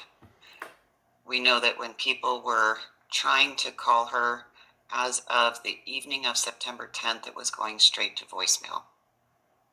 Or excuse me. No. The morning of September 11th, her phone started going straight to voicemail. Prior to that, it was ringing. It was receiving texts. There were no text messages or anything else going out after the evening of the 10th. We were able to see different text messages between Lenee and Mike. Like I said, he left early that morning. And when he got to Alaska, he tried reaching her. I think he spoke to her either on the phone or through text maybe once. But then as the evening went on and he didn't hear from her, he even he even called the motel to see if the motel would go Wow. knock on her bedroom door, like, hey, my girlfriend's not answering the phone. Will you go wake her up for me? Yeah. So we could see it on Mike's phone based on what he says about calling her and texting her and such, that where she kind of stopped responding. And then again, as of the morning of the 11th, it was going straight to voicemail from there. Okay. All right, and what we're saying is if she has one of those pay-as-you-go phones, hard to track, hard to get records, yes. But you do have proof of what Mike was trying to do. Yes. Okay. Because it's a pay-as-you-go phone, like you said, it's hard to get records, but we were told that APD was able to get a copy of her cell phone records and transcripts, and could see, different communications going on or not. So, but the phone itself has never been found that I'm aware of. Okay. And as far as ping locations go, there's only so much APD can share about that. All they would really tell us is that they can confirm that yes, she was here and there and at the campground, but after that, they're not sharing anything. Okay. Let's go back. Of course, we've kind of mentioned them here and there throughout the last hour, but of course, Sean and Mike had asked you about them specifically early on. Both of them kind of having a relationship with Lenee, and as you described, maybe she was waiting to see which one of these guys was going to work out and which one wasn't, or maybe neither were. But Sean, we've also established both of them have fairly solid alibis for where they were during the time of Lenee's disappearance. Let's start with Sean. He was in jail, and of course Jeff was his boss. What was his attitude about all of this? To my recollection, if I've got the dates correct, Sean was released from jail either on September 16th or 17th, which would have been, a few days after her disappearance. But also within that first week of everyone scrambling.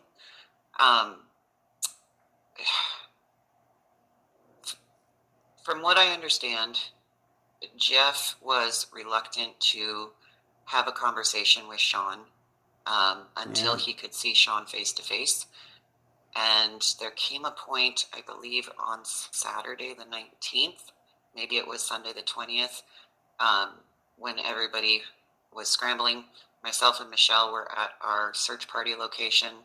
My husband Tom was in a truck full of friends and Lenee's dad, driving around trying to talk to people. And in the course of all this, Tom came upon Sean and I don't want to say demanded that Sean get on the phone with Jeff on speaker so that Tom could hear it. And in that conversation, it's heard that Jeff is kind of backpedaling, saying, I just wanted to tell you about Lenee and I in person. That's why I haven't really talked to you about it. And he specifically told somebody else that him and Lenee were playing house while Sean was locked up. Whatever playing house means, take it how you want it. But we did learn that they had hung out probably 3 or 4 other occasions in the 2-week period that Sean was in jail prior to Lenee's disappearance. But Sean was very concerned and confused, and Jeff was just being very evasive, not giving straight answers, trying to sound sympathetic, but not really. Jeff never got involved with any of her searches, never tried to figure out why she went missing, even though he's the last one that was with her.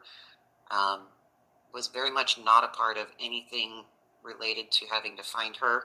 whereas Sean and Mike, even though they knew the finger was kind of pointed on them, they were still acting out of concern and doing what they could to help find her. In fact, Sean was the first one to make missing posters, missing flyers. Wow. For Lenee. So he had gone to Barb's house and talked to Barb directly, and he was definitely a concerned boyfriend. And as the weeks went on and things started looking more and more like it could have been Jeff responsible for her disappearance, I know Sean eventually quit working for him. Their relationship became pretty much non-existent. Right. And Sean disassociated himself from Jeff. Yeah, because we have to remember, if it's not for Sean, Jeff and Lenee maybe never meet. Correct. Right? And Sean has dealt with a lot of guilt about that ever Right. since. Right. Okay. I do have it in my notes here. Something about Jeff gave Sean a bag of clothes with Lenee's clothes in her, or what is that story? Just have Sean's stuff. Jeff had a bag with Sean's clothes in it. This had something to do with Lenee. Can you explain that? What is that, Emily? Yeah, no, it's pretty confusing. Yeah, that's all right. So I'm not totally crazy until again a few weeks into this. Okay. But we learned that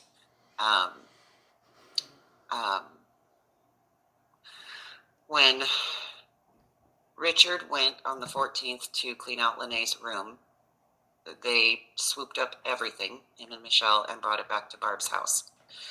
Richard spent a night or two at his mom's house in Anacortes, so on the 14th, 15th, something like that. And in that time frame, Jeff reached out to Richard, and Jeff asked Richard if he would gather up Sean's belongings, because naturally, him and Lenee were dating. Some of Sean's things may have been left behind in the motel. So Jeff asked Richard to gather up Sean's belongings and bring them to him. Before Richard left town, he met Jeff at the Swinomish Casino, and Richard claims that he gave several bags full, like trash bags full, to Jeff. And then,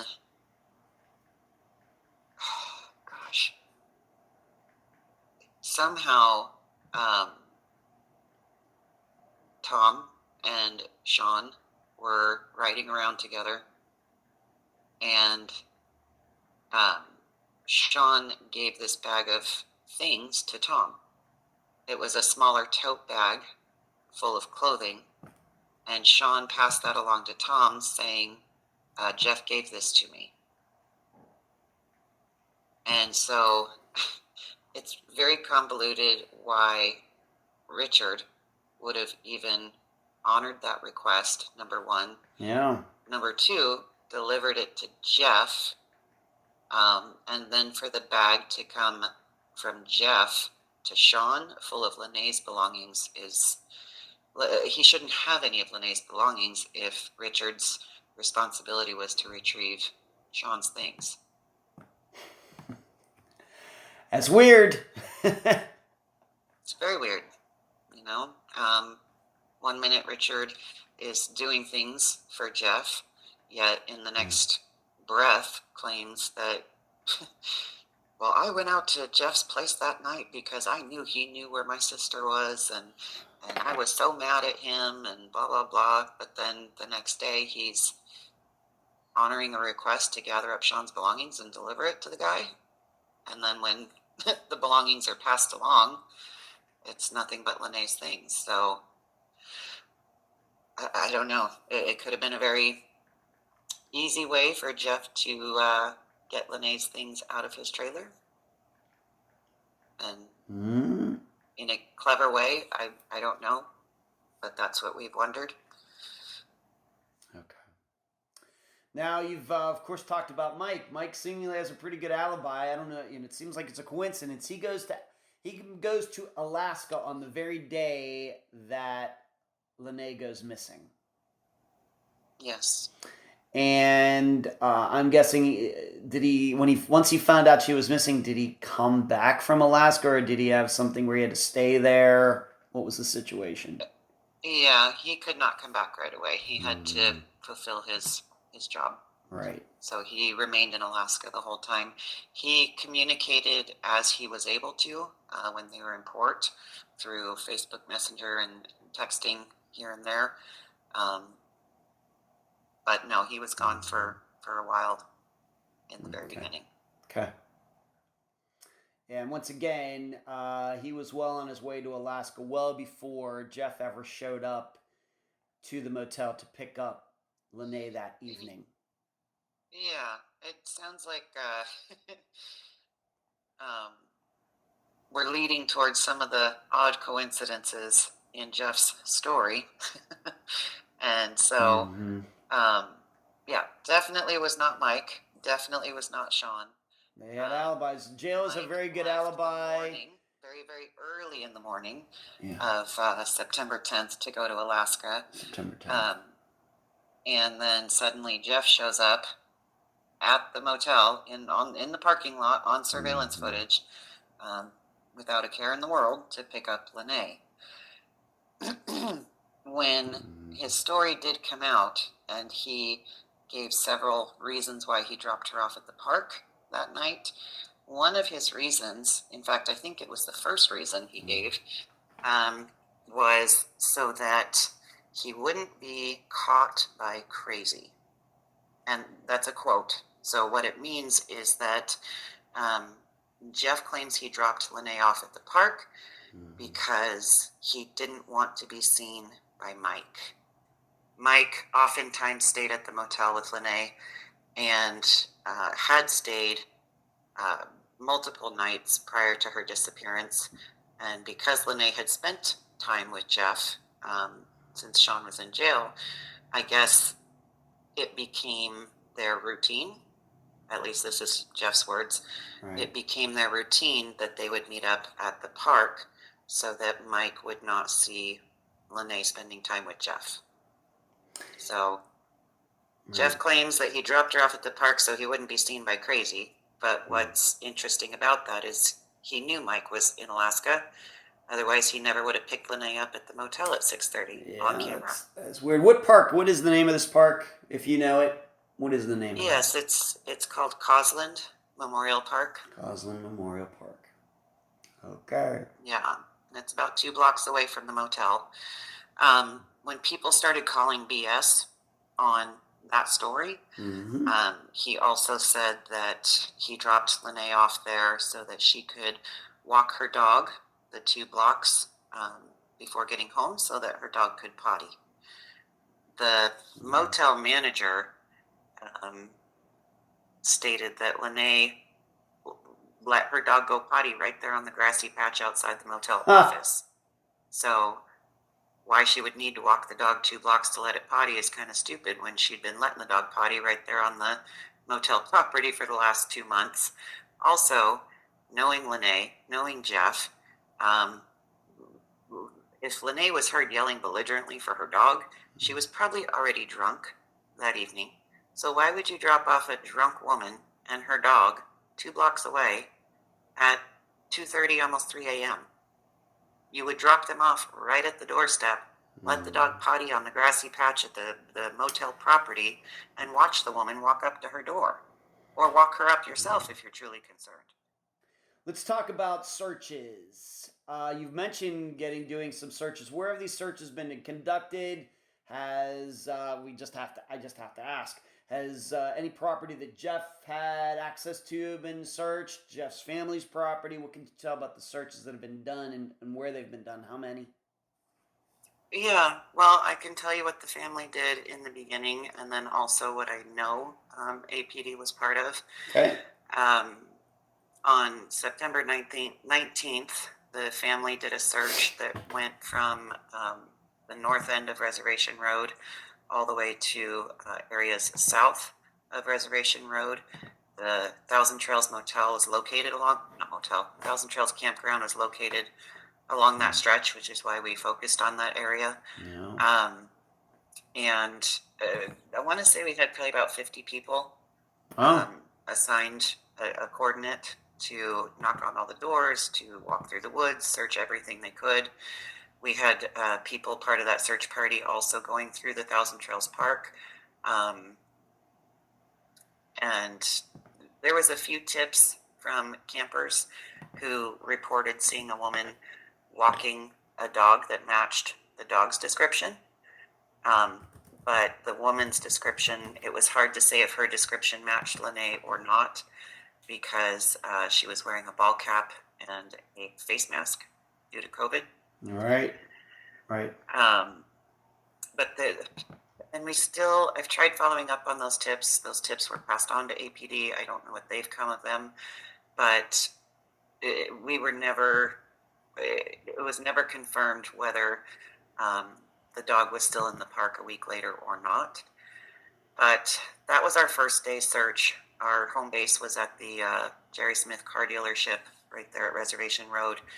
And it lasted from about 9 a.m. until 4 p.m. When people just started trickling out. The very next day, we moved our search location over to a location quite a distance away. It was the Mount Airy grocery store. And the reason we moved there was because connected to the grocery store was also a small campground where people would live long term. And in the week of us trying to gather information, there was a potential reported sighting of Lenee being there. So the person that made that tip claimed that he saw Lenee and the dog walking off towards a well-known hiking trail. And it took a while to confirm it, but that turned out to be not true. We didn't know it at the time, but that's why we ended up there at that location. The following weekend, we went back to the Jerry Smith car dealership where we spent all day Saturday and Sunday, following up on some of the tips that we received the weekend before, but also searching new areas. We can certainly talk about how the police finally took this seriously. So if you want to talk about that, when did the Anacortes Police finally start taking this seriously regarding searches? We feel like it happened 10 days after her disappearance, when we were conducting a search at Mount Airy. Tom, Lenee's brother, was actually in another county with Island County sheriffs and their volunteer search team due to a tip that we received that Lenee was over there. That is when the two detectives from Anacortes Police Department showed up. They showed up to the search over in Island County to get caught up to speed. And from that point on, we were having somewhat regular communication with Anacortes Police Department about developments and tips and things that were happening. But it didn't feel like they were necessarily on her case until that search in another county happened. And the reason I say that is because when we had gone to the police station and spoke to on-duty officers, we were told that APD was required to do a 3-day welfare check before they could even consider Lenee truly a missing person. And that's due to the fact that she was 40 years old and Right. She had the right to disappear if she wanted to. Right. So we feel like a lot of balls were dropped in the beginning because of that. Right. Nobody even put eyes on Jeff, to our knowledge, until 19 days after her disappearance. So I understand he had done some phone interviews. I understand that he turned over a couple cell phones for them to review. But there was never a in-person, face-to-face interview like, hey, you're the last one on video surveillance with her. What can you tell us about that? Nothing. None of it. It's a lot of time to get rid of evidence and for superficial wounds to possibly heal. So Anacortes did have a conversation with Jeff. Eventually.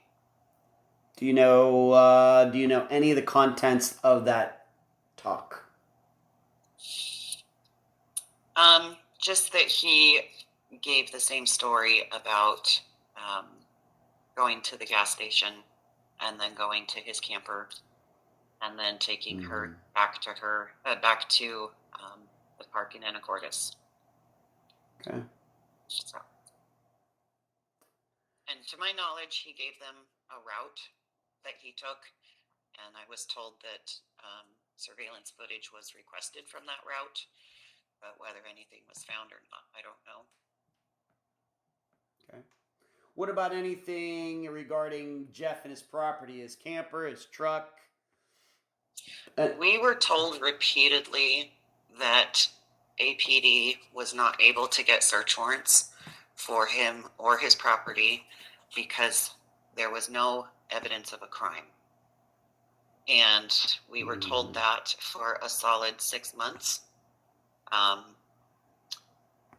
until I want to say 7, 8, maybe 9 months. It was almost a full year went by before they were considering potential of foul play, because her cell phone, again, had never been used after that point. She still hadn't used any of her bank cards or anything like that, and no one had seen or heard from her. So it took that long for them to consider. I mean, they probably considered it previously, but according to the law, couldn't consider foul play because she had the right to disappear on her own. I want to say 9 months into it, because they could consider foul play, we were finally able to get the FBI involved to help analyze digital data. Again, what they found, I don't know. But it took a very long time to get anything really moving on her case, because there was no evidence of a crime. About 2 years or 2.5 years into it, I do understand that Jeff's trailer was finally searched formally. What they found, I don't know, but there were campers in the area that reported seeing lots of large bags being removed from his trailer.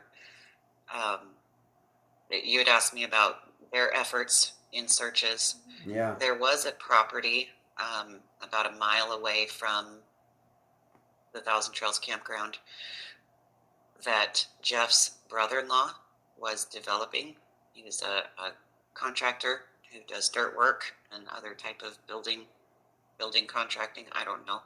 There was a house being built on this property, and the heavy equipment was on the property because it was just starting to be developed.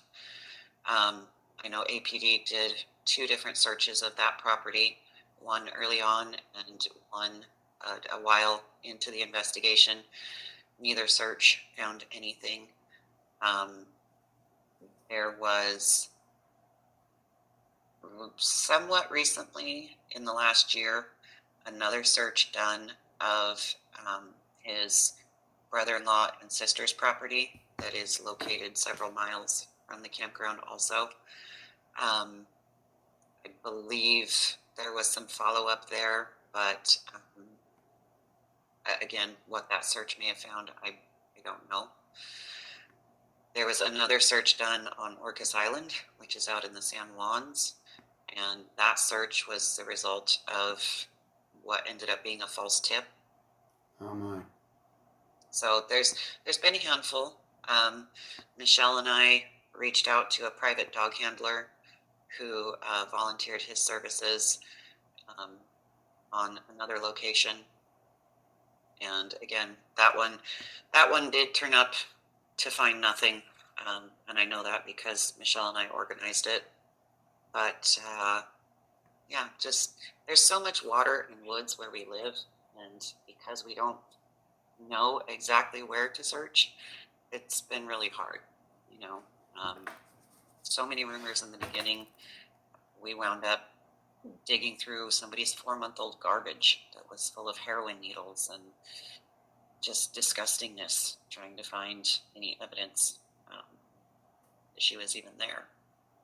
She wasn't, but Right. yeah. Okay. What has Jeff in particular done with his life since 2020? For the first 2 years, 2.5 years, people kept pretty close tabs on him. Being that we're just over 4 years out now, honestly, I don't know. I know that the media from Lenee's disappearance kind of put a damper on his moving truck business. And to my knowledge, he has remained local in the area, still living in his RV, still traveling from campground to campground, the ones that he's allowed out now, or in a friend's backyard or wherever it may be. So, but I don't think he's doing very well. Okay. How tough has this been? Of course, you are the sister-in-law. Your brother is, your husband is Lenee's brother. What has this been like for your family? And I have to admit, you've, at least early on in this conversation, you said some things about Lenee's younger brother that could be, I guess, seen as suspicious. So how have you had to manage this over the last 4 years, Emily? The first year was incredibly hard. We were spending pretty much every waking moment following up on tips, leads, not really sleeping, doing everything and anything that we could to try and find her. It started to drive a really big wedge in all of our personal relationships in the family, and we had to take a step back and realize that, whether we get answers or not, we at least need to remain strong and stick together.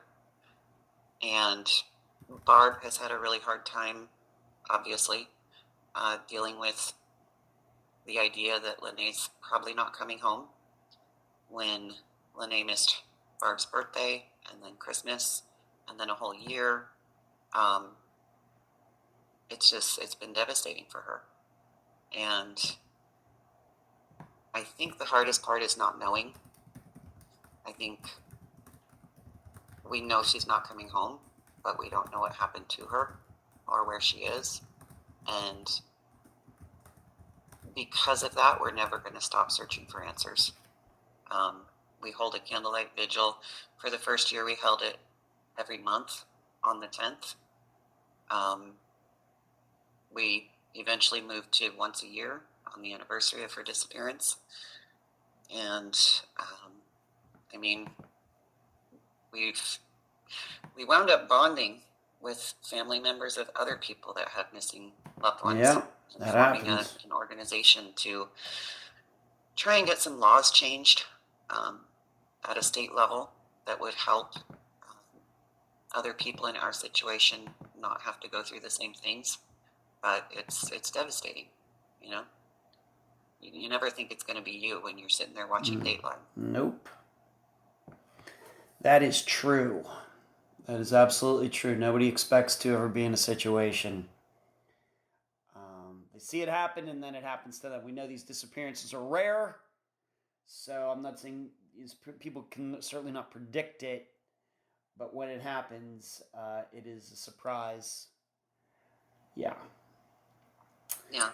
Um, Well, in Skagit County in particular, there's quite a few missing people under suspicious circumstances who've yet to be found. And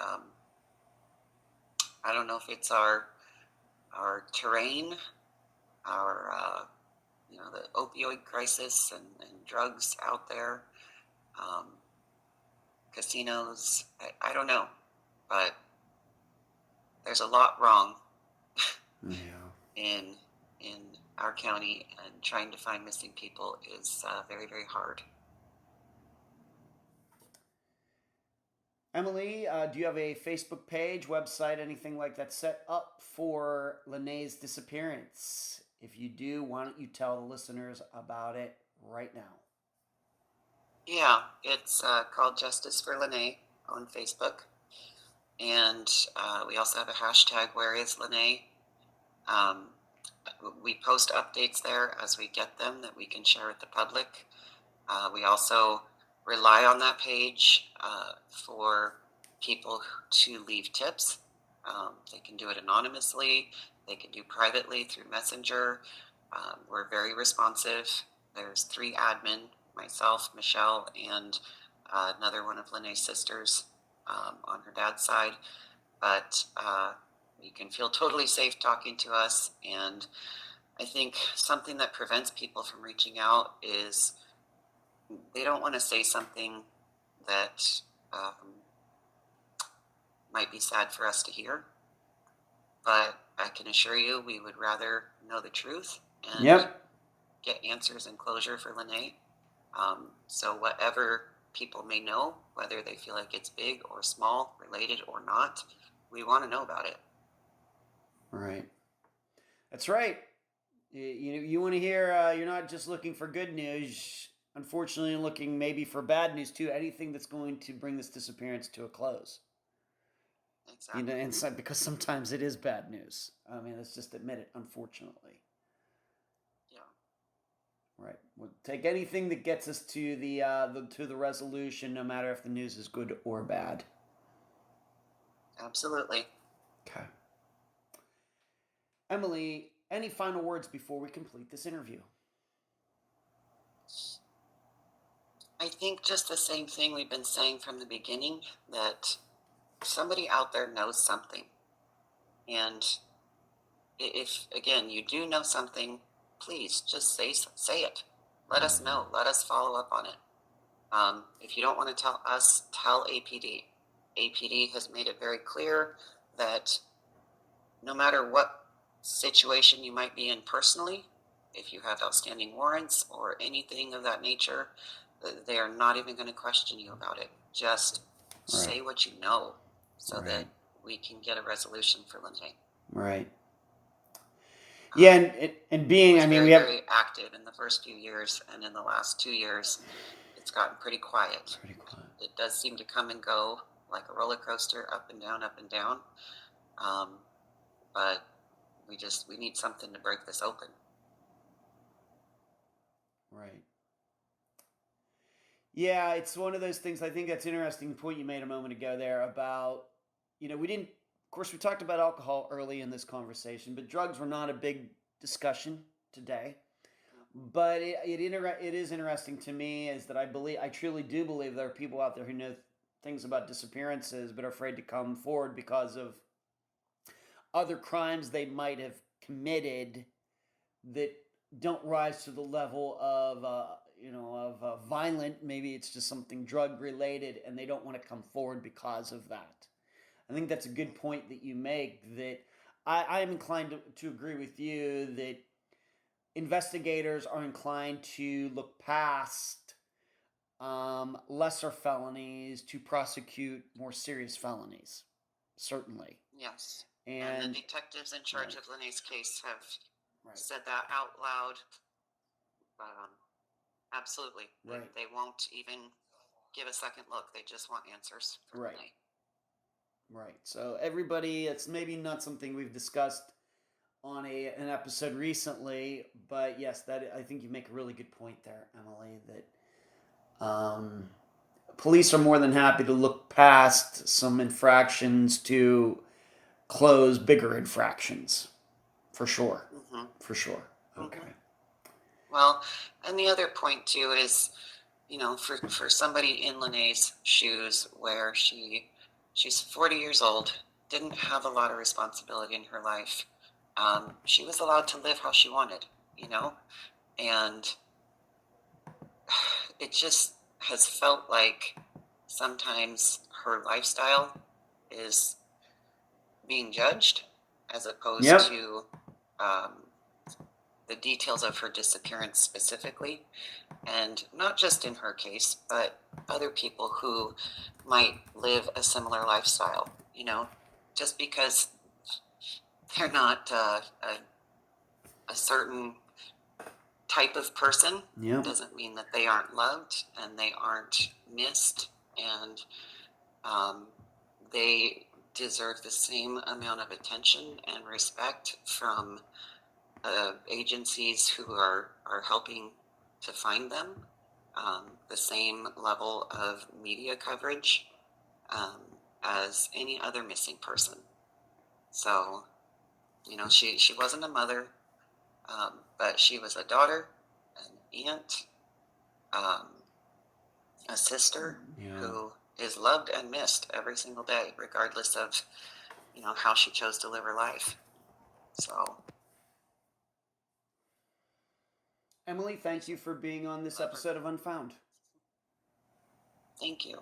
And thank you for doing your best to get her story told and help us hopefully bring resolution. You're very welcome. And that was my October 26th, 2024 interview with Emily, sister-in-law of Laynee Westbrook. I thank Emily for joining me and all of you on this episode. So, I'm going to ask you something. When you heard in this episode that Precious is missing along with Lenee, did you have the same response that college students all over the southeastern United States have had when I bring up Eric Alvarado and his pit bulls? Be honest, did you gasp more at Lenee being missing or her rat terrier being missing? My guess? Many of you gasped at Precious more. Why is this? What is this? By the way, this is not the only quirk when it comes to comparing missing people to missing animals.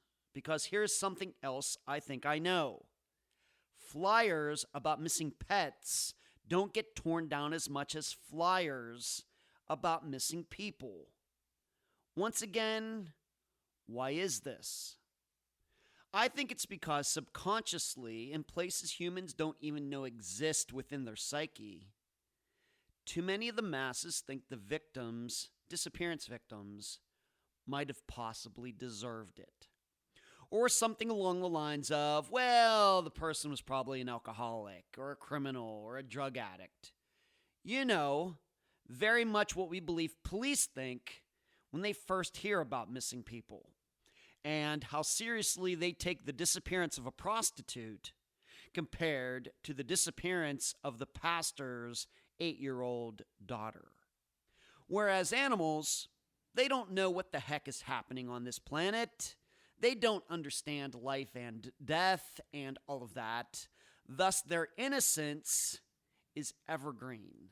Thus, anything that happens to them is not of their doing. Moreover, animals are not born mean. They're conditioned to be dangerous by humans. Even with animals that kill children, there is a thinking that, well, the insert sensationalized dangerous canine here had to have been provoked. Whereas humans, well, there are reasons to believe many people are born bad. My opinion is that this is not healthy for our culture, and I love animals. But that is a topic for another day on a different kind of podcast. What I'm saying is this.